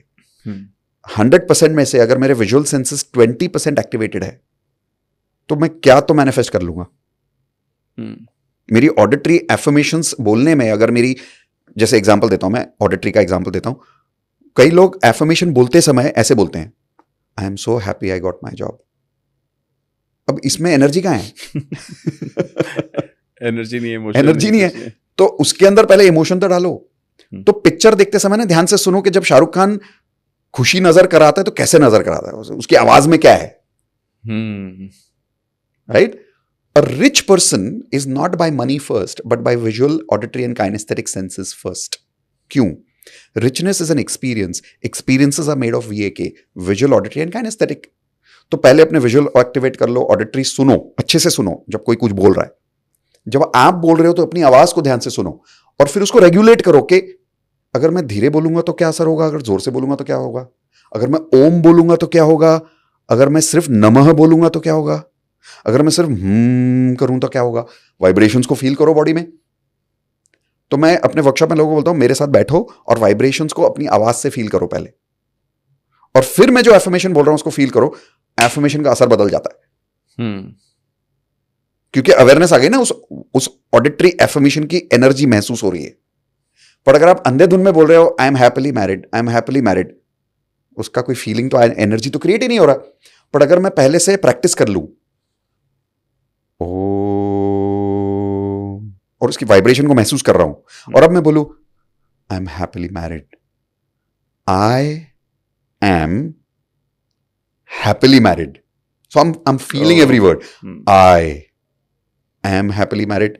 अब इस एफर्मेशन के हर शब्द को अलग बार महसूस करो, अलग वाले शब्द को। I am happily married, I am happily married, अलग फीलिंग आती है। हर शब्द का एक वाइब्रेशन अलग है। बिल्कुल सही। पर प्रैक्टिस तो करो। तीसरा, काइनेस्थेटिक। काइनेस्थेटिक को प्रैक्टिस करो, फील मोर क्लियरली। कहीं बैठे हो, अपने सीट को फील करो थाइस के नीचे। लोग फील नहीं करते। People who feel less live less, people who feel more live more. And I am not just talking about life span, I am talking about quality of life. Because like जैसा मैंने कहा, we are not human beings, we are feeling beings. तो feel, touch से और conscious हो जाओ। Breathing feel करो कि मैं ब्रीथ कर रहा हूं।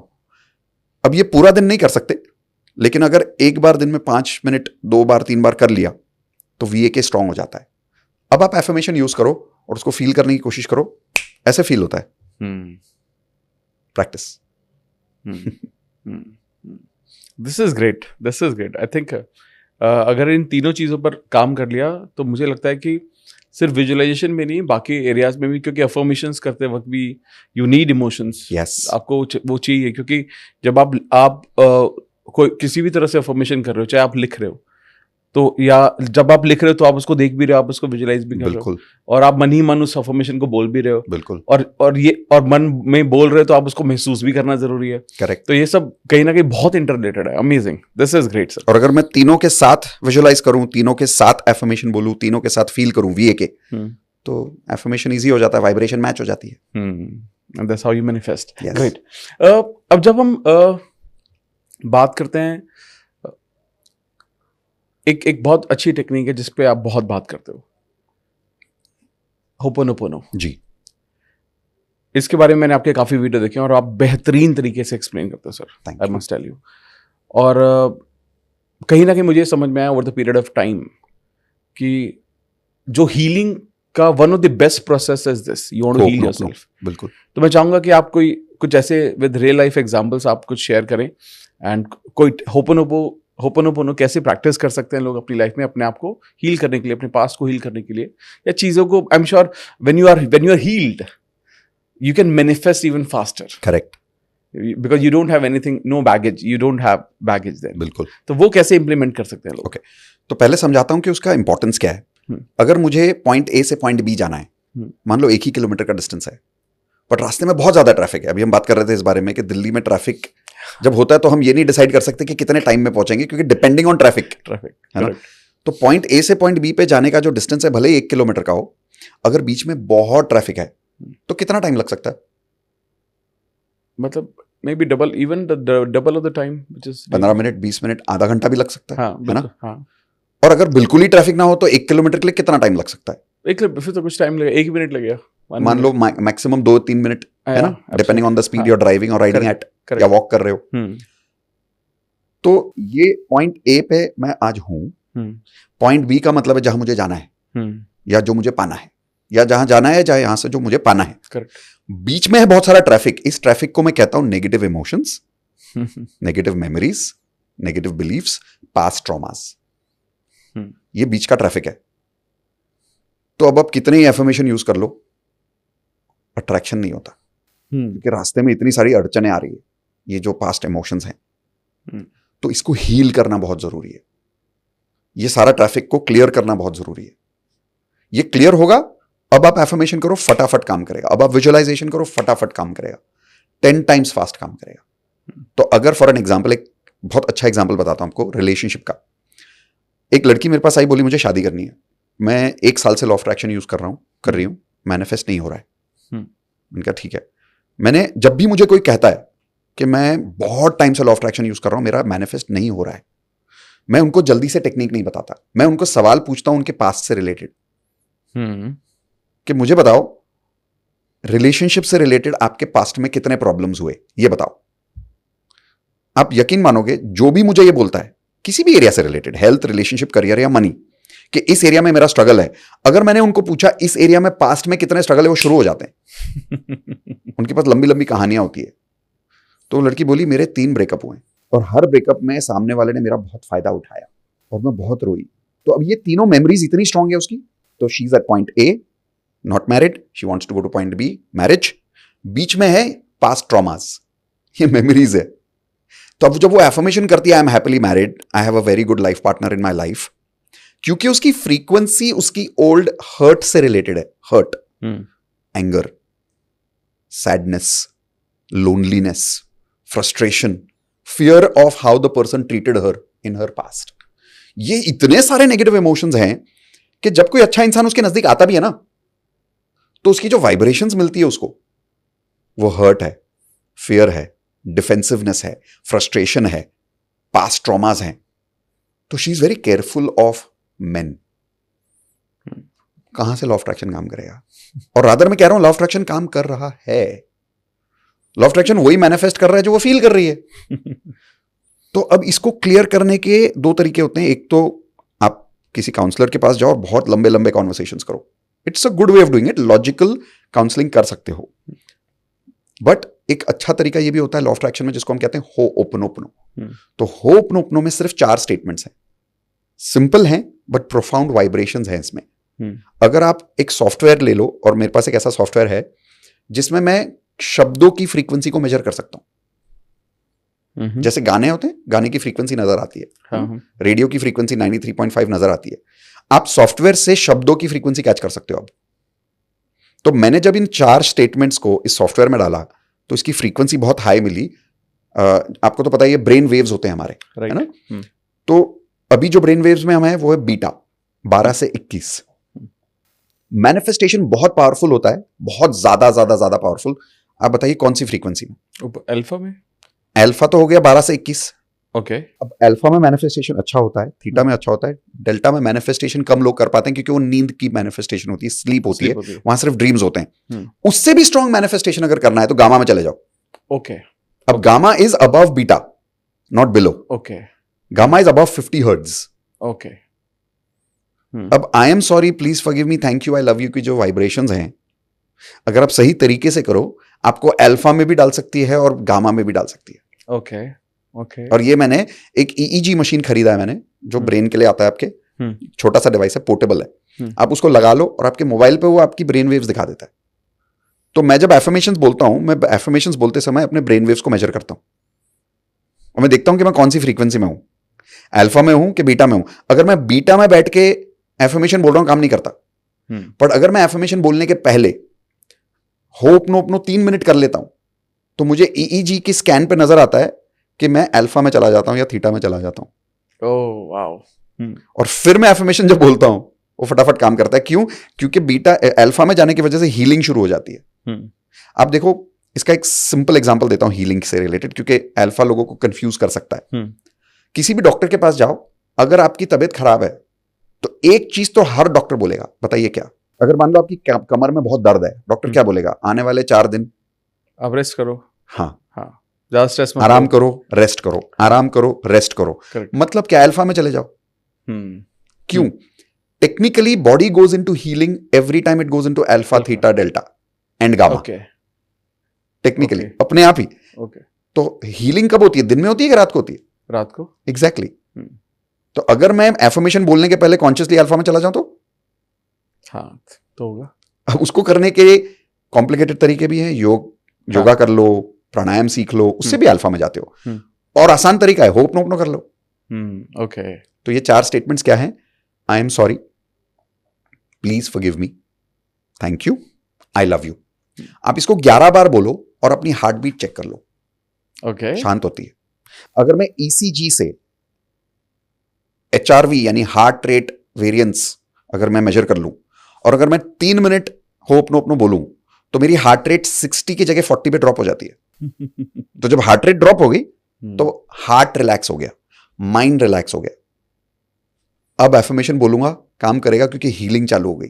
अब उसको और डीप में ले जाने के लिए मैं इस लड़की के वापस उस एग्जाम्पल पे आऊंगा जो लड़की का था, who was not able to attract a life partner after 1 year of law of attraction use. तो मैंने उसको बोला, ये जितने 3 लड़के थे ना, एक एक को पहले हम याद करेंगे। बोलती नहीं, मुझे नहीं याद करना। मैंने कहा इसलिए याद करना है। जरूरी है। तो एक का नाम लो और होपनोपनो बोलेंगे। आई am sorry, please forgive me, thank you, I love you.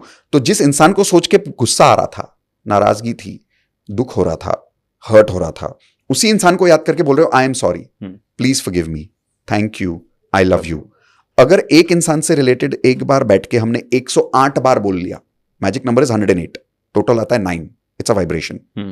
अगर 108 बार बोल लिया इसको, रोज आपने 21 दिन कर लिया, मैं ये मान ही नहीं सकता कि 21 दिन के बाद में आपको उस इंसान के लिए गुस्सा होगा या नाराजगी होगी या हर्ट होगा या दुख होगा, हो ही नहीं सकता।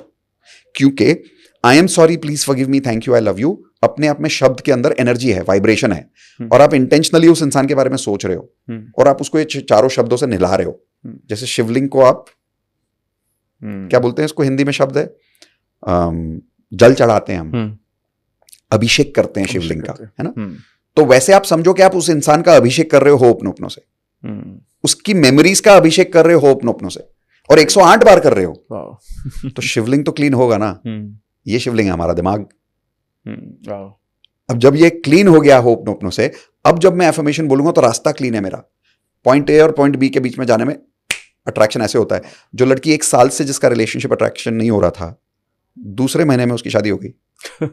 और ऐसे मेरे पास एक नहीं बहुत सारे एग्जाम्पल्स है, हजारों एग्जाम्पल्स है, जहां लोगों का अट्रैक्शन जल्दी होता है जब वो पास्ट को जल्दी हील करते हैं। बिल्कुल सही। अब यही चीज जॉब से रिलेटेड ले लो। जो लोग मुझे कहते हैं कि मैं मैनिफेस्ट कर रहा हूं, मुझे जॉब नहीं मिल रहा, तो मैं उनको पूछता हूं आपके पास्ट में जॉब से रिलेटेड क्या क्या प्रॉब्लम्स याद है? सर एक वो बॉस बहुत खड़ूस मिला था। याद करो, होपनोपनो करो, उसको हील करो। उसको नहीं हील कर रहे, अपने आप को हील कर रहे, उस मेमोरी से रिलेटेड। हील हो गया, 108 बार बोल लिया। अब पॉइंट ए पे आप हो, जॉब नहीं है, पॉइंट बी पे आपको जॉब चाहिए, एफर्मेशन बोलो, आई गॉट माई जॉब। अब जल्दी मिलेगा।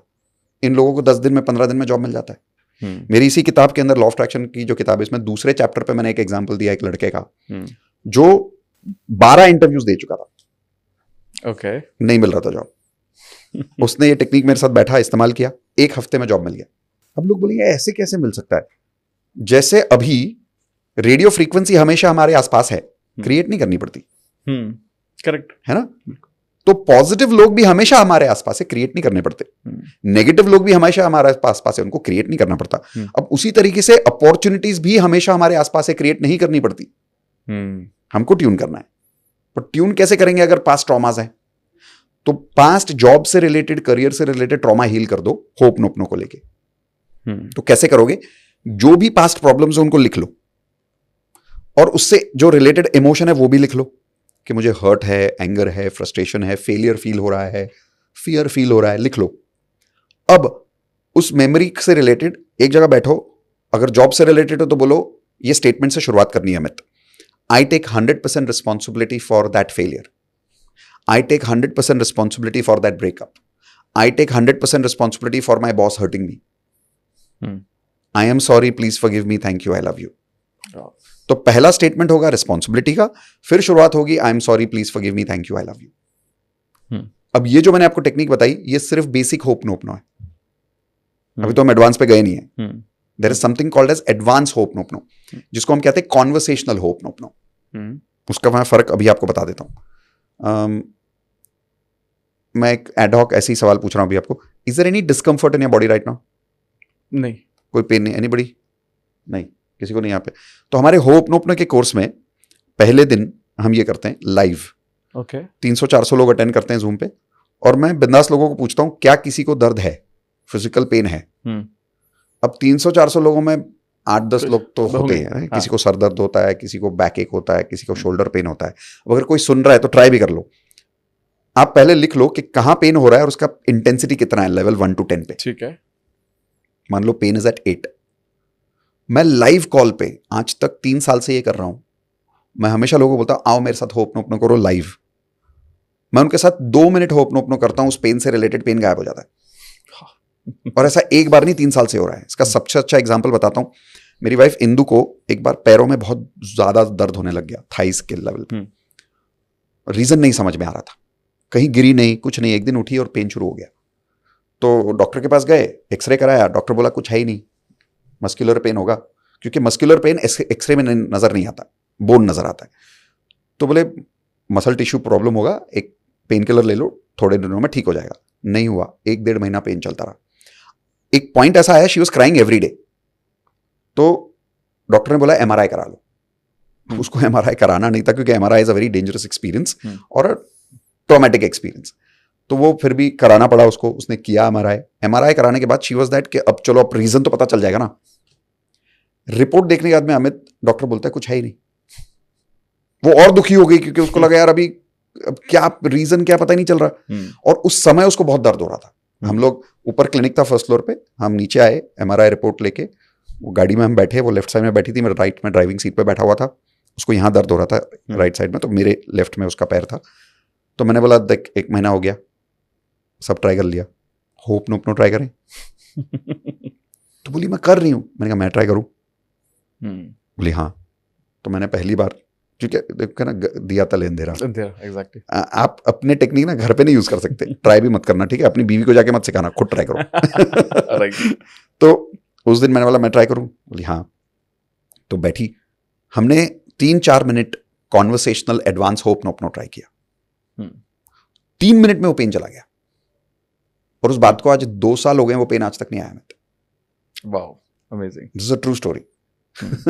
और ऐसे हमारे पास में इतने सारे स्टूडेंट्स है होपनोपनो में जिसकी कोई हद नहीं। एक तो ऐसी स्टूडेंट है जो I am privilege to have her, she is India's only women neurologist and neurosurgeon, and she does Ho'oponopono with us because she is gone through cancer. तो जब वो अपना रेडियोथेरेपी लेती थी या कीमोथेरेपी लेती थी, तो वो कीमोथेरेपी को होपनोपनो देती थी। तो उसने कहा कि जब मैंने कीमोथेरेपी को, जो दवाई होती है ना कीमोथेरेपी, उसको पकड़ के होपनोपनो करो, आई am sorry, please forgive me, thank you, I love you, लिख दो उसके ऊपर, बॉटल पे लिख दो, आई am sorry, please forgive me, thank you, I love you, रखे रहो उसको 15 मिनट। अब लो वो दवाई। शी सेड जो साइड इफेक्ट्स एक न्यूरोलॉजिस्ट के पॉइंट ऑफ व्यू से उसको होने चाहिए थे, कोई साइड इफेक्ट नहीं हुआ। ये कैसे हो सकता है कि कीमोथेरेपी से साइड इफेक्ट्स ना हो? वो बोली ना के बराबर साइड इफेक्ट्स हुए। और जिस टाइम पे वो ट्रीटमेंट करा रही थी, उस टाइम पे वहां पे कीमोथेरेपी में कुछ लोग रेगुलर आते थे कीमोथेरेपी के लिए ग्रुप में, कुछ 8 लोग थे बोली, she was the only survivor. Wow. Power of healing. Correct. So you can heal health, relationships, career, or even money. The more you heal the past, the more you create the future. This is the power of hope. Amazing, amazing, amazing. अभी मैं बहुत सारे सवाल है मुझे आपसे, बहुत सारे तो अभी आप जैसे जैसे बता रहे हैं ना मेरे सवाल, I am more curious now. Most welcome. तो जब अभी आपने एडवांस होपोनोपो के बारे में बताया, आप एडवांस लॉ ऑफ अट्रैक्शन भी सिखाते हैं, which is just beyond this affirmation. तो मेरे को उसके बारे में थोड़ा जानना है कि व्हाट डू यू टीच, और लोग आज के उसमें लोग ऐसी कौन सी एडवांस टेक्निक सीख सकते हैं, ठीक है, जो लोगों के लिए बहुत हेल्प होंगी. डन. 11 लेसन है एडवांस लॉ ऑफ अट्रैक्शन में, जिनका टेक्निक से कोई लेना देना ही नहीं है. क्यों?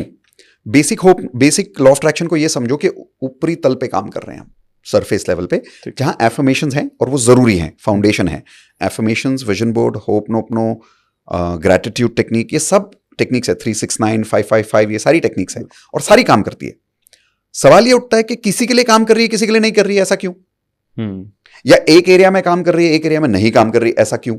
वहां आता है एडवांस लॉ ऑफ अट्रैक्शन. और एडवांस लॉ ऑफ अट्रैक्शन के 11 ऐसे लेसन्स हैं, जब तक हम उनको पूरी तरीके से अप्लाई नहीं करेंगे, हमारा बेसिक लॉ ऑफ अट्रैक्शन काम नहीं करेगा, फाउंडेशन काम नहीं करेगा.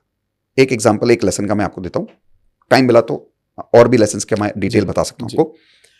यूनिवर्स में एनर्जी है, लेकिन 2 टाइप की है, जो मैंने बोला 2 स्पेक्ट्रम है हमारे, पॉजिटिव और नेगेटिव. अब इसको चाइना में या चाइनीज सिंबल्स में कहा जाता है यिन यांग, है ना. अब यिन यानी फीमेल फ्रीक्वेंसी, यान यानी यांग फ्रीक्वेंसी. सही.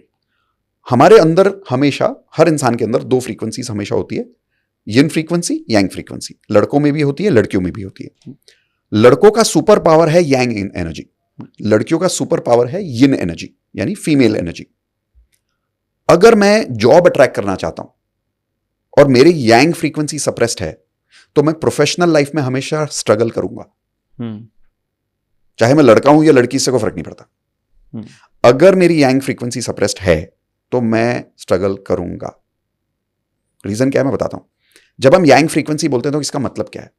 फ्रीक्वेंसी का मतलब होता है qualities of characteristics. Qualities of characteristics in a human behaviour. Example, goal oriented, ये भी तो एक क्वालिटी है ना. प्रैक्टिकल होना, ये भी तो एक क्वालिटी है. सेइंग नो, ये भी तो एक क्वालिटी है. तो ये सारी यांग क्वालिटीज है. Being practical, being insensitive is also a quality. Not so emotional, ये भी एक क्वालिटी है, और ये यांग एनर्जी होती है. मैं ये नहीं कह रहा कि लड़कियों में यांग एनर्जी नहीं होती, दोनों में होती है, लेकिन लड़कों में ज्यादा होती है. उसका एक सिंपल एग्जांपल देता हूं.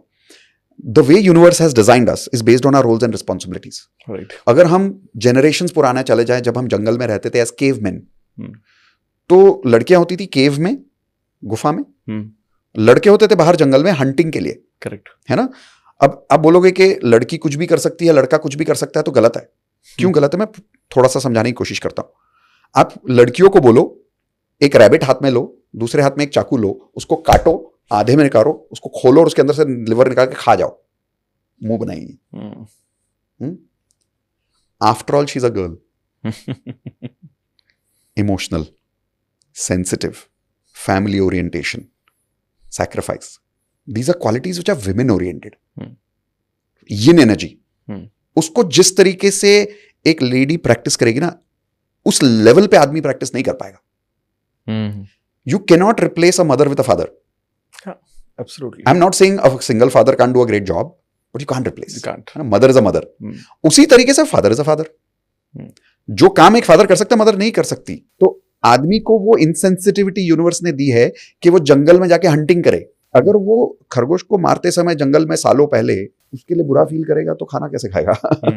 Exactly. So he needed that insensitiveness. Business में practical insensitivity, goal oriented decision making चाहिए. कोई आपका फायदा उठा रहा है तो ना बोलने की हिम्मत होनी चाहिए. अब कई बार लोगों के अंदर ये यांग एनर्जी मिसिंग होती है, तो क्या होता है, वो जॉब में स्ट्रगल करते रहते हैं क्योंकि ये क्वालिटीज वो प्रैक्टिस नहीं कर पा रहे. तो they will observe that in their company people take them for granted. लोग उनका फायदा उठाते हैं. काम ये करेंगे, फायदा किसी और को मिल जाएगा. लोग इनको लेट काम करने बोलेंगे, ये हाँ बोल देंगे, ना बोल नहीं पाएंगे. तो ये सब स्ट्रगल क्यों हो रहा है? यांग एनर्जी मिसिंग है, सप्रेस्ड है. तो अब अगर ये इंसान चाहे लड़का हो या लड़की, कितने ही एफर्मेशन कर ले, आई एम मेकिंग $1 million, जो क्वालिटी चाहिए $1 million कमाने की वो तो है ही नहीं, वो फ्रीक्वेंसी है ही नहीं. तो एक्शन कहां से लेगा इंसान? एक्शन नहीं लेगा तो एफर्मेशन काम नहीं करेगा, क्योंकि part of manifestation is FTBA, feel, thought, belief and action. Action missing है तो अलाइनमेंट नहीं आया. तो हम एडवांस लॉ ऑफ अट्रैक्शन में लोगों को यांग एनर्जी एक्टिवेट करवा देते हैं प्रैक्टिस से वहीं. और यकीन मानो उसी दिन लोगों ने मुझे ये रिजल्ट बताया है कि सर पहली बार बॉस को फोन करके ना बोला. लड़कियां मुझे बोलती है पहली बार I stood up for my self, कि मैंने पहली बार घर में बोला नहीं ये मुझे नहीं करना है. यांग एनर्जी एक्टिवेट हुई. करेक्ट. अब ये क्वालिटी जब वो प्रैक्टिस करेंगे तो अट्रैक्शन होना ही होना है. Being, doing, having. अब बीइंग आ गया यांग का तो डूइंग एफर्टलेस हो गया, हैविंग एफर्टलेस हो गया ना. अब ये यिन पे जाते हैं.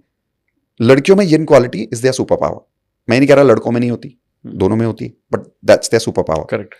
पर अगर emotional, sacrificing, family orientation, beauty, open minded, vulnerability, अगर ये किसी लड़के या लड़की में नहीं है तो वो पर्सनल लाइफ में स्ट्रगल करेगा. हाँ, करेक्ट. तो यिन सप्रेस्ड, पर्सनल लाइफ सप्रेस्ड. यांग सप्रेस्ड, प्रोफेशनल लाइफ सप्रेस्ड. दोनों स्ट्रगल चल रहा है. दोनों सप्रेस्ड है. हाँ.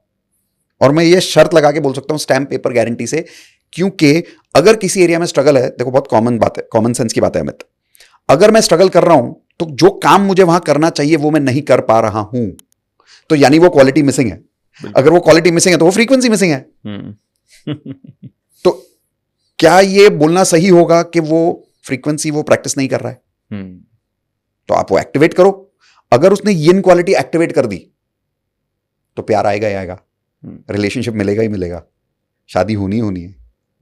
लेकिन मैंने देखा है आजकल रिवर्स चल रहा है बहुत ज्यादा. आप देखोगे बहुत सारे लड़के यांग एनर्जी सप्रेस करके बैठे हैं अनकॉन्शियसली, अनकॉन्शियस मैनिफेस्टेशन, और यिन एनर्जी उनकी एक्सप्रेस हो गई है बहुत ज्यादा. They too emotional, they are too emotional.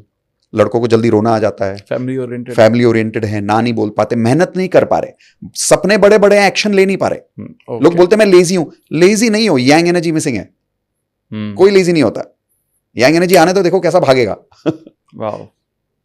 तो because he is not feeling that yang energy, people are taking advantage of him and he doesn't say anything.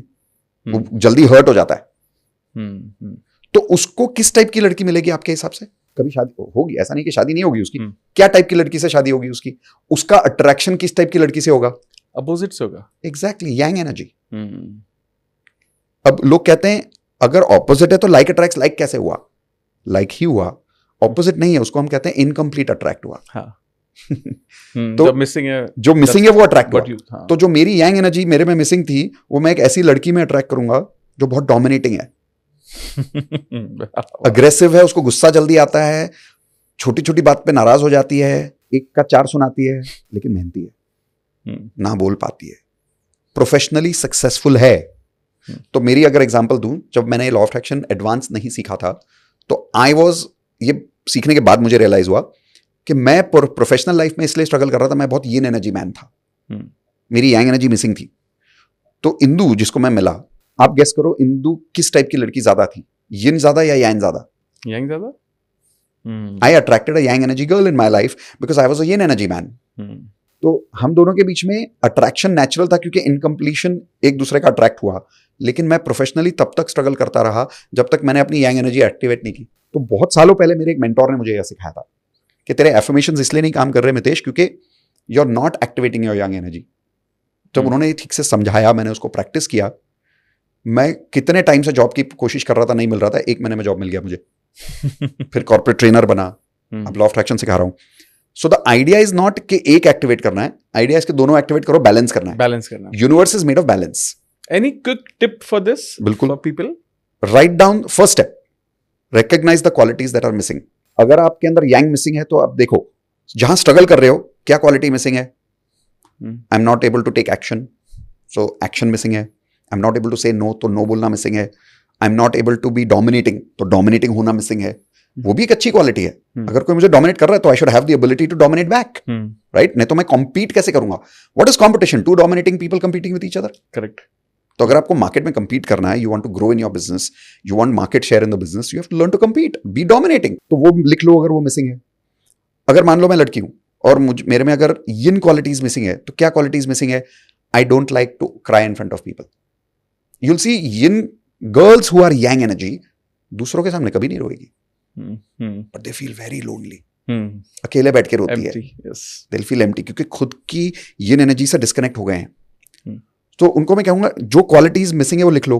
Feeling emotional, ऊपर से ना इतने हार्ड हो गए हैं कि इमोशनल फील करना बंद कर दिया है। क्यों? क्योंकि उनको पता है कि इमोशनल फील करके कुछ फायदा नहीं है, कुछ मिलने नहीं वाला, बट एक्चुअली ऐसा है नहीं। So write down the qualities that are missing first. Love, emotional, vulnerable, openness, feeling beautiful. You see, most girls who have suppressed their yin energy don't feel beautiful. लोग उनको बोलेंगे आप बहुत सुंदर दिखते हो, वो बोलेंगे नहीं नहीं तुम तो ऐसे ही बोलते हो। अरे but they are beautiful, they just don't feel it, so they don't like doing makeup, right? तो पहले तो स्टेप मिसिंग क्वालिटीज लिख लो, ठीक है, लिख लिए मिसिंग क्वालिटीज। स्टेप 2, इन क्वालिटीज को पॉजिटिव में लिख लो, और उसके एफर्मेशन बना लो। Oh okay. Example, if I am a girl and if I don't feel beautiful, that means I also don't do makeup probably. I don't like doing makeup. I like simple dressing. Okay? तो अब उसका affirmation बना लो। I love looking beautiful. I love feeling beautiful. I love doing makeup. अब जैसे ही मैं ये बोल रहा हूं ना, जो मुझे सुन रही है, जिसकी yang energy बहुत strong है, वो बोलेगी मेकअप क्यों करना है? पर अगर आप ध्यान से देखो, anybody who knows they are beautiful will beautify themselves more or less. More ही ना। आप किसी भी छोटी सी लड़की को एक डॉल दे दो, बारबी डॉल दे दो, क्या करेगी लड़की उसके साथ? खेलेगी, उसका मेकअप करेगी, ये सब बाल बनाएगी। बहुत आम बात है। एक लड़की को सुंदर चीज दे दो, वो उसको और सुंदर बना देगी। एक लेडी को घर दे दो, वो उसको और सुंदर बना देगी। पर अगर उसको पता है कि ये सुंदर है ही नहीं, तो उसको और सुंदर नहीं बनाएगी। Wow. So girls who don't do makeup, it's not because they don't like makeup, because they don't like themselves. I have seen in my community people who practice advanced law of attraction, when they start activating their yin energy, they start feeling beautiful. They start looking beautiful, not for men, for themselves. अरे universe ने beauty word ही लड़कियों को दिया, लड़कों को थोड़ी दिया है। सही बात है। Can we say a boy looks beautiful? No. It doesn't relate. Correct. Right? They start. So affirmation is I love looking beautiful. I love feeling beautiful. I love being open. Now I'll tell you an affirmation for girls जो बहुत कम लड़कियां practice करती है। अगर yang energy बहुत ज्यादा है तो I love asking for help. जो बहुत स्ट्रॉन्ग इंडिपेंडेंट लड़कियां होती है ना, मदद नहीं मांगेगी, वो रोलेगी अकेले बैठ के, मदद नहीं मांगेगी। आई एम वेरी इंडिपेंडेंट, तो I love to be dependent. अजीब लग रहा है ना सुनने में, बट एक मैरिज है क्या? Two people dependent on each other. अगर उसमें से एक बोले I am never dependent, I am always independent, तो को डिपेंडेंसी कहां से आएगी? तो हैप्पी मैरिड लाइफ कहां से आएगी? हक जमाना किसको बोलते हैं? मैं आप पे हक जता रहा हूं, तो आप मुझे हक जताने दोगे तो मैं जताऊंगा ना। करेक्ट। अगर आप मुझ पे हक जता रहे हो और मैं आपको डोमिनेट ही नहीं करने दे रहा, कहां से हक जताओगे? तो दोस्ती में मजा कब आता है? जब अमित बोलता है मितेश खाना यार, तू ये चीज खा के देखते को मजा आएगा। मैं नहीं खाऊंगा। ये थोड़ा ज्यादा यांग एनर्जी हो जाती है कि नहीं? अच्छा, बहुत लोगों को प्रॉब्लम ये नहीं होती कि खाना है, तुमने बोला ना खाना है इसलिए नहीं खाऊंगा, जिद। बट अगर मैं ये हो जाऊं कि I love being dominated in a relationship, that's the beauty, that's the beauty. I love rights in a relationship. आप ये एफर्मेशंस बोलना शुरू करो, अब देखो कैसे रिलेशनशिप अट्रैक्ट होता है, क्योंकि फ्रीक्वेंसी तो हर बार आसपास ही है। तो जब वो लड़की बोलना शुरू करती है I love looking beautiful, I love feeling beautiful, I love being rights in a relationship, dominated in a relationship, I love asking for help, वो बोलना शुरू करती है। 15 दिन 10 दिन 20 दिन बाद में उसको सडनली रियलाइज होता है, ये मैं एक एग्जाम्पल बता रहा हूँ मेरे वर्कशॉप से। 1 महीने बाद में वो लड़की अगले बैच में आती है, बोलती सर पता है क्या हुआ, मुझे रियलाइज ही नहीं हुआ कि मेरा एक बहुत अच्छा दोस्त है, वो मुझसे प्यार करता है। बोलती मुझे कभी नजर ही नहीं आया, मुझे पहली बार रियलाइज हुआ कि ये तो मुझसे फ्लर्ट कर रहा था, ये तो मुझ में इंटरेस्टेड था, मैं तो इसको दोस्ती समझ रही थी। तो बोली सर क्योंकि अब मुझे रियलाइज हुआ कि मेरे में यांग एनर्जी भी है, तो I had the guts to ask him, देखो ये यांग एनर्जी अच्छी है लड़कियों के लिए। करेक्ट। तो she said I went and asked him, are you doing time pass और are you really interested in me? And he said no I am interested in you. And she said we went out for a date, It's been 15 days, we are in a relationship. बोली 10 साल से ये लड़का मेरे life में था, मुझे realise ही नहीं हुआ। एक हिंदी में कहा ना, विनाश काले विपरीत बुद्धि।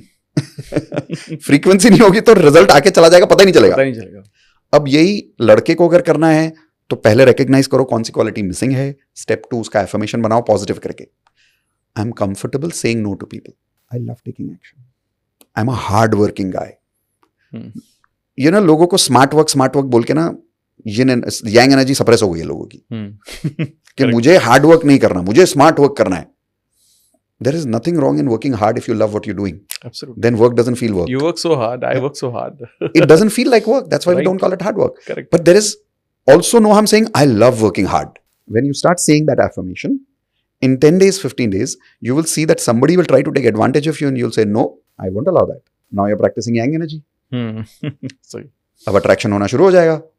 और मुझे लोगों ने आके बताया कि when they started practicing their yang energy as men, they started recovering money which they had given to people for many years.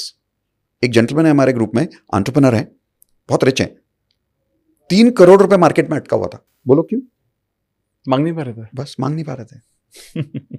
वह बुरा लग जाएगा, रिलेशनशिप खराब हो जाएगा। मांगेंगे भी तो कैसे मांगेंगे? अरे यार वो अपना कुछ बाकी था ना तो सामने वाला अरे हाँ देते, अब वो सामने वाला यांग एनर्जी दिखाता, डोमिनेटिंग एनर्जी। अच्छा चलो कोई बात नहीं, तो हम फिर यिन एनर्जी में आ जाते हैं। अच्छा ठीक है कोई बात नहीं, वो सालों से चल ही रहा था। उन्होंने एक्टिवेट किया यांग एनर्जी, उसी दिन मैसेज किया लोगों को, please return money, it's been a long time. सामने से जवाब आया हाँ करते हैं। इन्होंने पहली बार जवाब दिया हाँ करते नहीं, कभी करोगे, टाइम बताओ, डेट बताओ। बोले दूसरे दिन 50 लाख रुपए घर। मजाक नहीं कर रहा अमित, अमेजिंग। दूसरे दिन 50 लाख रुपए घर। आज उस बात को 1 साल हुआ है, 3 करोड़ रुपए रिकवर हो चुके हैं। पैसे की फ्रीक्वेंसी थी, देने वाले की श्रद्धा भी थी, हमारी लेने की नहीं थी। Correct. It's a very fresh episode जो आपने अभी किया, and it's a brilliant thing. और कई बार हम आई थिंक जर्नल ही अटके हुए और लगे हुए कि यार ये करना है वो करना है, लेकिन अगेन जो आपने शुरुआत की थी एनर्जी, यस, आप उस एनर्जी पर आ ही नहीं रहे हो जो आपको चाहिए। You are into a different energy और आप उस लेवल पर वाइब्रेट ही नहीं कर पा रहे हो, तो आप उसको मैनिफेस्ट कैसे करोगे? कैसे मिल ही नहीं पा रहे हो आप उसको। बिल्कुल। जैसे आपने एनर्जी की बात की, तो एडवांस लॉ ऑफ अट्रैक्शन में एक और लेसन हमारा है जो हमारे आई थिंक एनर्जी के रूट्स पे जाता है। आप कितना भी पुराना इंडिया के ग्रंथों में चले जाओ, आपको हमेशा पता चलेगा हमारे चक्रास के बारे में। हाँ। कि हमारी ऑरा है। आप भगवान की तस्वीर देख लो किसी भी रिलीजन में, इंक्लूडिंग क्राइस्ट, वाहेगुरु देख लो, किसी की भी देख लो आप, एक ऑरा हमेशा दिखाया जाता है। हाँ। अब ये इतना बड़ा कोइंसिडेंस तो हो नहीं सकता कि किसी भी रिलीजन में ऑरा दिखता है। हाँ। करेक्ट। तो कितने भी पुराने आप चले जाओ, हमेशा ये पता चलता है कि हमारी बॉडी में ऑरा है जो आसपास दिखता है। Now there is Kirlian photography that can measure your aura. I have a machine at home that can measure aura. It's a very small machine जो मेरी ऑरा, मेरे 7 चक्रास को मेजर कर सकती है। इसका एक एग्जाम्पल मैं आपको बताता हूं। एक साइंटिस्ट ने यूएस में इसके ऊपर रिसर्च किया है, मेडिकल रिसर्च है, जिन्होंने 100 ऐसी लेडीज को पकड़ा जिनको यूट्रस कैंसर था, क्योंकि यूट्रस कैंसर बहुत कॉमन होने लग गया। तो 100 लेडीज को यूट्रस कैंसर का जो पैटर्न है वो पकड़ा और उनको फोटोग्राफी के थ्रू उनकी ऑरा को कैप्चर किया। तो पता चला जिसको हम ऑरा बोलते हैं, ये लोग उसको बोलते हैं simple magnetic energy around your body, electromagnetic energy. Our emotions are electrical energy. Why electrical energy? When your heart beats there is ECG, tick tick tick tick tick tick tick tick, electrical energy, है ना? Right. तो ECG कैसे काम करता है? हमारे body से electricity लेता है और इलेक्ट्रिसिटी के थ्रू उसका फीडबैक दिखाता है। अगर इलेक्ट्रिसिटी नहीं होगी तो कैसे दिखाएगा? नहीं। So emotions which we feel are electrical energy, thoughts which we feel are magnetic energy. तो EEG which you use on a brain has magnetic nodes, हाँ, है ना? Right. Without that you can't catch thoughts or the brain waves. Right. So brain waves have magnetic energy. When you combine emotions and thoughts, it's called electromagnetic energy. What is the earth made of? Electromagnetic energy. Right. So our aura is electromagnetic energy. So this scientist took 100 ladies who's got uterus cancer, measured their electromagnetic energy, और पता चला कि इनके aura में same जगह पे certain patterns हैं। सारी 100 लेडीज में, 90% नहीं, सारी 100 लेडीज में सर्टन जगह पे पिक्चर्स में नजर आ रहा है कि जगह जगह पे गैप है, होल है, ब्लैकनेस है, ये पैटर्न नजर आ रहा है। तो एज अ साइंटिस्ट उनको ये हाइपोथेसिस रियलाइज हुआ कि अगर हमारी बॉडी में कुछ प्रॉब्लम है तो वो हमारे ऑरा में पंचर कर देता है। पंचर है, okay. एक लेमैन वर्ड यूज कर रहा हूं मैं, हमारी ऑरा में कुछ ट्रबल क्रिएट करता है। बट साइंटिस्ट की एक आदत होती है कि वो किसी भी चीज को जल्दी नहीं मानते। वो उसको हर नजरिए से देखने की कोशिश करेंगे। तो अब उन्होंने क्या किया, 100 ऐसी लेडीज ली जिनको यूट्रस कैंसर नहीं है और उनका इलेक्ट्रोमैग्नेटिक एनर्जी मेजर किया और उनको 3 साल ट्रैक किया। साइंटिस्ट की यही बात है, तो सालों एनर्जी प्रैक्टिस वो एक्सपेरिमेंट करते रहते हैं, क्योंकि मेडिकल रिसर्च में क्या है कि किसी भी चीज को प्रूव करने के लिए you have to have years of data, right, है ना। तो मजे की बात मैं आपको ये बता रहा हूं अभी कि मैंने होपनोपनो पे इंडिया में पहली बार क्लिनिकल रिसर्च शुरू कर दिया है। अरे वाह। I'll come to that। तो इन्होंने 100 लेडीज ली जिनको कैंसर नहीं है, उनके ऊपर इलेक्ट्रोमैग्नेटिक एनर्जी रिसर्च की और 3 साल बाद ये रियलाइज किया कि इसमें से 50% लेडीज को, अच्छा मैंने पहली बात बताना भूल गया, जब इन्होंने 100 लेडीज का मेजर किया तो इन 100 लेडीज में से बहुत सारी लेडीज का इनको सेम ऑरा मिला जो कैंसर में था। पहले वाले 100 लेडीज जिनको कैंसर था, हाँ, उनके ऑरा में जो प्रॉब्लम थी, हाँ, ये सेम ऑरा की प्रॉब्लम मिली इनको उन लेडीज में जिनको कैंसर नहीं था। ओके। तो वो कंफ्यूज हो गए कि यार मुझे तो लगा था बॉडी से ऑरा में प्रॉब्लम आ रहा है, तो ये इनमें ये ऑरा क्यों दिख रहा है। तो उन्होंने उन लेडीज को 3 साल फॉलो किया। तीसरे साल में जिन भी लेडीज के अंदर वो ऑरा में प्रॉब्लम, तो उनको यूट्रस कैंसर हो गया। ओके। प्रूव ये हुआ साइंटिफिक रिसर्च से, जो आगे 10 साल चला। बॉडी ऑरा को इंफॉर्मेशन नहीं देती, ऑरा बॉडी को इंफॉर्मेशन देती है। Amit, energy is frequency, frequency carries information, है ना। अभी हमारी आवाज एनर्जी है, फ्रीक्वेंसी है, इस फ्रीक्वेंसी में हमारी बातें हैं विच इज इंफॉर्मेशन। वीडियो पे एनर्जी है, फ्रीक्वेंसी है, बैंडविड्थ है इंटरनेट का, इंफॉर्मेशन कैरी हो रही है। हमारी ऑरा भी एनर्जी है, उसकी भी एक फ्रीक्वेंसी है, उस फ्रीक्वेंसी में एक इंफॉर्मेशन है। वो ऑरा हमारी बॉडी को इंफॉर्मेशन दे रही है और प्रोग्राम कर रही है। तो आपने शुरुआत में एक अच्छा सवाल पूछा था, ब्रेन को सबकॉन्शियस प्रोग्रामिंग करना कितना जरूरी है। अब मैं ऑरा प्रोग्रामिंग पे जा रहा हूं। हमारा ब्रेन ऑरा को नहीं क्रिएट कर रहा, हमारा ऑरा हमारे ब्रेन को क्रिएट कर रहा है। इसको एक स्टेप और ऊपर लेके जाते हैं। Energy in your aura is not created by your aura, it is created by universal energy called God, called universe. हमारा ऑरा कोई डिस्कनेक्टेड अकेला ऑरा थोड़ी है, इट्स ऑल कनेक्टेड। अच्छा, यूनिवर्सल एनर्जी से कनेक्टेड है। हाँ, राइट। ये इलेक्ट्रिसिटी यहां आपको दिख रहा है, लाइट यहां थोड़ी लाइट है। लाइट तो वो वहां एमएससीबी से आ रही है, वो सोर्स है, आपको दिख नहीं रहा, हाँ, बट लाइट यहां से थोड़ी आ रही है। करेक्ट, लाइट तो कहीं और से आ रही है ना, और से आ रही है। तो हमारी ऑरा यहां थोड़ी है, वो कहीं से कनेक्टेड है ना। किस चीज से कनेक्टेड है? इसी को आप भगवान बोलते हो, इसी को आप यूनिवर्स बोलते हो, इसी को आप एनर्जी बोलते हो, एनर्जीज नहीं, right. If you change your aura frequency and you vibrate at gamma, only then you go at a frequency where you can attract parallel frequency at gamma, like attracts like। तो जब मैं vibrate करूंगा gamma पे, तो मेरे आसपास की gamma frequency को मैं अट्रैक्ट कर लूंगा, उससे मेरी ऑरा हील हो जाएगी। अगर मेरी ऑरा हील हो गई, मेरी बॉडी हील हो जाएगी। मेरी बॉडी हील हुई, मेरे इमोशंस, मेरे थॉट्स, मेरे बिलीव्स हील हो जाएंगे, मेरी एक्शन हील हो जाएगी, मेरा मैनिफेस्टेशन होना शुरू हो जाएगा। ये सब मैंने आपको इसलिए बताया। Advanced law of attraction में we do a practice called aura activation. Okay. Where we do 2 parts. One, activating your 7 chakras through sound. Not rocket science. आप सर्च करो, मिलेगा आपको। ये मैं जानबूझ के इसलिए बोल रहा हूं क्योंकि मैं लोगों को ये प्रूव करना चाहता हूं कि ये ग्लोबली अवेलेबल है। You can learn and you can master this. Right. Sound healing से आप अपनी ही आवाज से अपनी ऑरा को एक्टिवेट कर सकते हो। पहले एक्टिवेट करने के बाद उसको सेकंड पार्ट करना पड़ता है, एनर्जाइज या रिचार्ज। एक्टिवेट हो गया, अब रिचार्ज करो। बोलने का मतलब क्या है? बैटरी सेल्स होती है, battery cells are made of what? अंदर उसके होता है सेल्स होते हैं। सेल्स में क्या है? एनर्जी, एनर्जी है। हाँ, जिसको आप चार्ज करते हो। करेक्ट। अगर किसी बैटरी को आप पकड़ोगे ना ऐसे, तो उसमें 2 स्पेक्ट्रम है, पॉजिटिव, नेगेटिव। अगर इसके बैटरी के अंदर की पोलैरिटी रिवर्स हो गई ना, हाँ, तो आप चार्ज नहीं कर पाओगे। बिल्कुल सही है। आप रिचार्जेबल सेल ले लो, हाँ, अगर वो खराब हो गया, खराब होने का मतलब क्या? अंदर की पोलैरिटी रिवर्स हो गई है। अब आप उसको रिचार्जिंग कैटेगरी में उसको वो डिवाइस में डाल दो, हाँ, वो होगा नहीं चार्ज, नहीं होगा। जब आप मोबाइल बैटरी साल 2 साल 3 साल यूज करते हो, अंदर की पोलैरिटी रिवर्स होती रहती है, चार्जिंग कैपेसिटी कम होती रहती है। अगर हमने इसकी पोलैरिटी ठीक कर दी और फिर चार्जिंग में डाला तो होगा 100% होगा। करेक्ट। हाँ। हमारी ऑरा में भी नेगेटिव पॉजिटिव स्पेक्ट्रम है और उसको आप मेजर कर सकते हो। अगर मैं अभी एक पेंडुलम ले लूं और मेरे हाथ पे रखूं, ये आपने सुना होगा, अगर हमारी पर्टिकुलर चक्रा यहां पे जो है, अगर उसकी एक्टिवेटेड एनर्जी है पॉजिटिव, तो वो राइट साइड में घूमेगा अपने आप ही। अगर वो एक्टिवेटेड नहीं है तो एंटी क्लॉक घूमेगा वो। तो you can make a person lie down, take the pendulum and take from top to bottom एक एक चक्रा पे ले जाओ, जहां भी डीएक्टिवेटेड है उल्टा घूमेगा। थॉट वाले एक्सपेरिमेंट की बात नहीं कर रहा हूं कि आप एक्सपेरिमेंट से उसको बोलोगे राइट घूमो, वो तो इंटेंशन है। हाँ। इंटेंशन मत रखो, रख लो वहां पे। होता क्या है, crystal is made of water, which has energy, also has electromagnetic energy. This electromagnetic energy, when you place it on my aura, which is let's say on my crown chakra or my third chakra, is interacting with my energy here. If there is negativity here and positivity there, it goes anti-clock, polarity reversed है। अगर polarity correct है तो वो clockwise घूमेगा। अगर आपने पूरे चक्रास की पोलैरिटी ठीक कर दी, आपकी ऑरा बैलेंस होनी शुरू हो जाएगी और रिचार्जिंग मोड में चली जाएगी। रिचार्जिंग से अब आप उसको हील कर सकते हो। इसके बाद लोगों की मैनिफेस्टेशन 10 गुना ज्यादा काम करती है।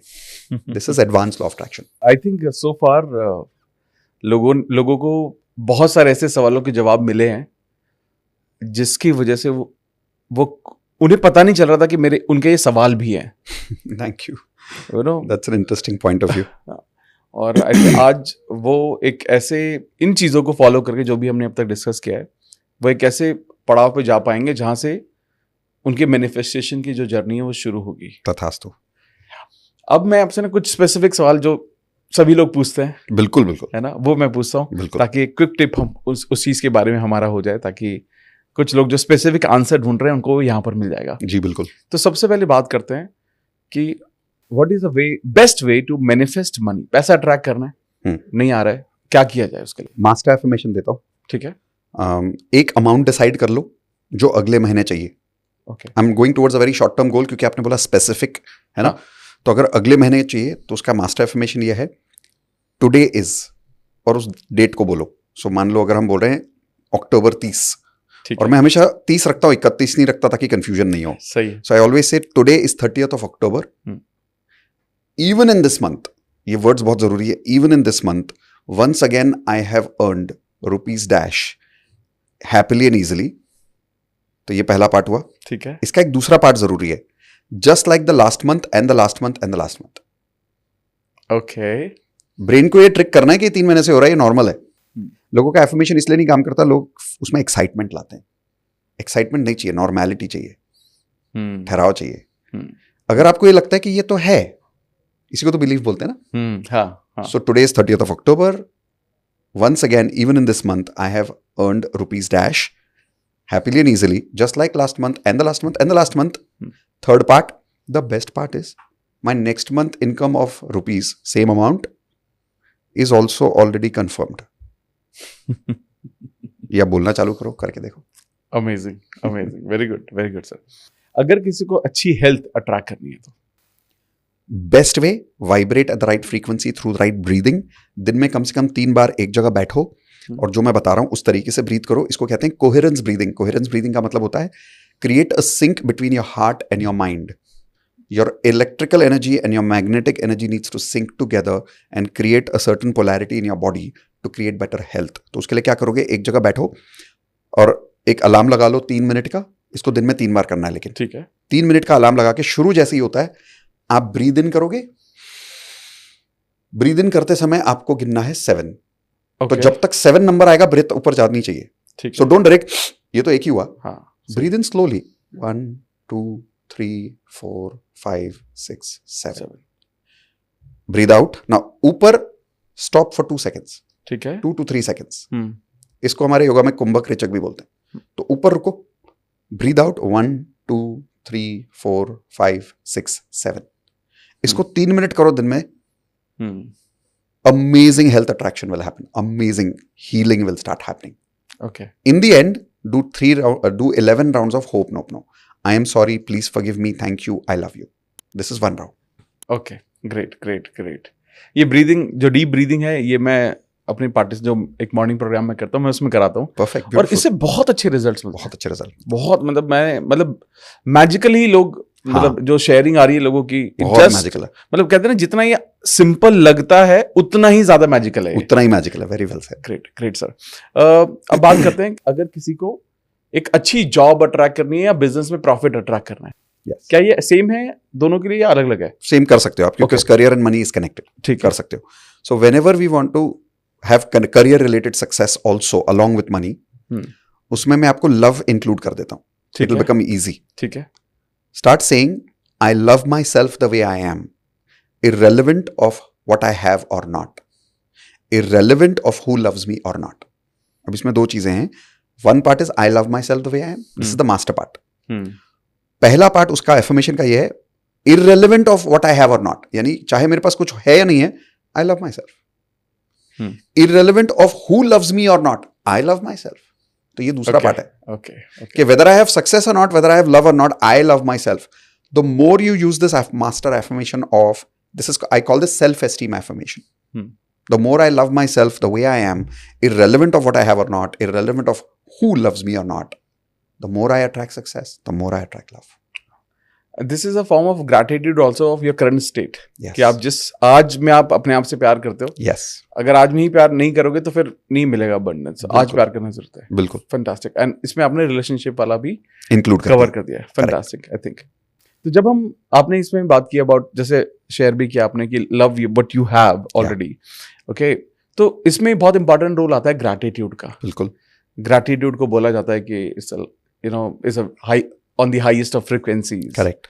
तो आपको क्या, what do you think that if people are missing out on this, they miss out on a lot of things, I believe. True. तो कैसे इसको बिल्ड किया जा सकता है जिनको अंदर से ग्रैटिट्यूड आ ही नहीं रहा लाइफ में? मैं वापस कहूंगा होप नोप नो पे चले जाओ. अच्छा. उसमें ग्रैटिट्यूड आ जाता है. I am sorry please forgive मी. ये जो दो शब्द है ना, इसमें ह्यूमिलिटी आ जाती है. Gratitude without humility becomes difficult.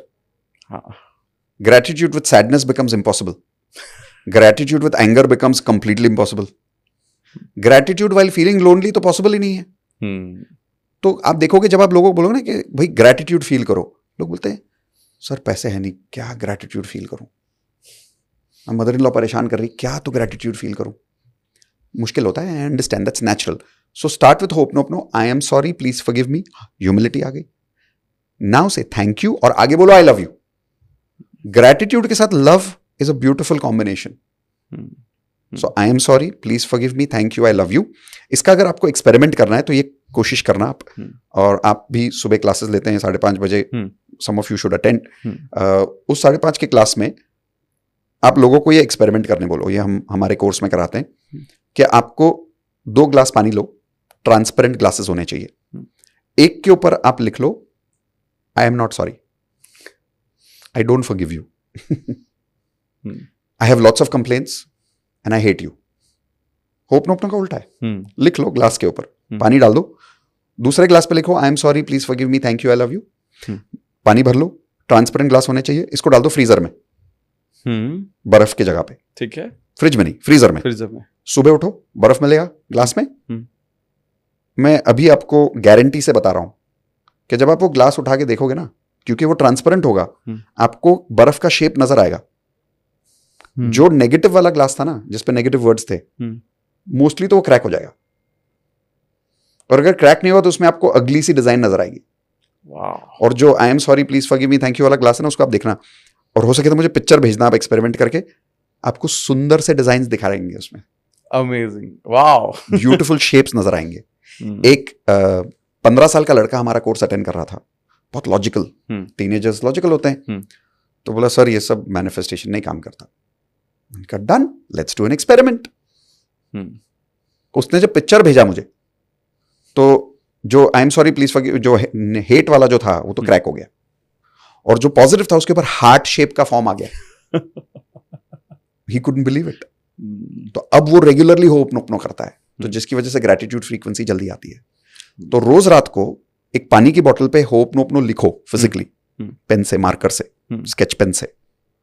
और रात भर वो पानी रहने दो और सुबह उसी पानी को पियो और देखो कैसे मैनिफेस्टेशन होता है.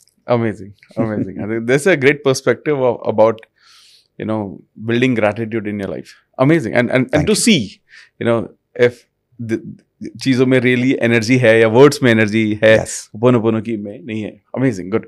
सो सर आई थिंक मेरा बिल्कुल मन नहीं है, जैसे मैंने आपको बोला अभी कि मेरा I feel like so much to learn from you.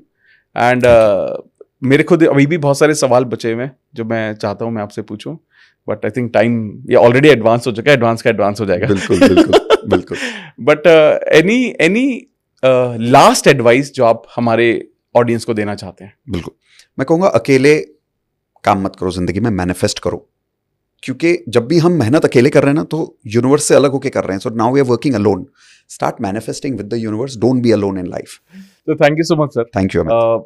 जैसे मैंने बोला कि मैं खुद मैं हमेशा जब भी मैं पॉडकास्ट में बैठता हूँ तो मैं खुद बहुत सीखता हूँ। तो आज वापस से अगेन वो दिन है जब मैं बहुत कुछ सीख कर जा रहा हूँ। और जैसा मैंने आपको ऑफलाइन भी बोला था कि आप आज जो इतना अच्छा कर रहे हो लाइफ में, इतना बिजनेस जनरेट हो रहा है, इतने लाखों लोगों की जो जिंदगी बदल रही है। Thank you. जो पैसा तो देखो बाय प्रोडक्ट होता है, वो सब चीजें अपने आप आने लगती है, अपने आप आने लगती है। लेकिन जो जिस इंटेंट से जो हमने इससे पहले भी जो इंटेंट की बात की कि आज का जो पॉडकास्ट देख के लोगों की जिंदगी बदलनी चाहिए, आई एम श्योर वो पर्पस मीट हो चुका है। तथास्तु। और आई एम श्योर आप सभी लोग जिनको ऐसा लग रहा है कि कुछ ऐसे मैजिकल सीक्रेट्स आज आपको पता चले जिसको आप 100% इम्प्लीमेंट करने वाले हैं, मुझे कमेंट करके जरूर बताना कि यार आज के बाद मैं ये सारी चीजें इंप्लीमेंट करूंगा। और जब वो चीजें करेंगे और मैजिक जब क्रिएट होगा तो वो भी मुझे कमेंट करके जरूर बताना। और जो सर के लिंक्स हैं, सारे सोशल मीडिया के जो लिंक्स हैं, बाकी जो लिंक्स हैं, मैं सारे के सारे डिस्क्रिप्शन में डाल दूंगा।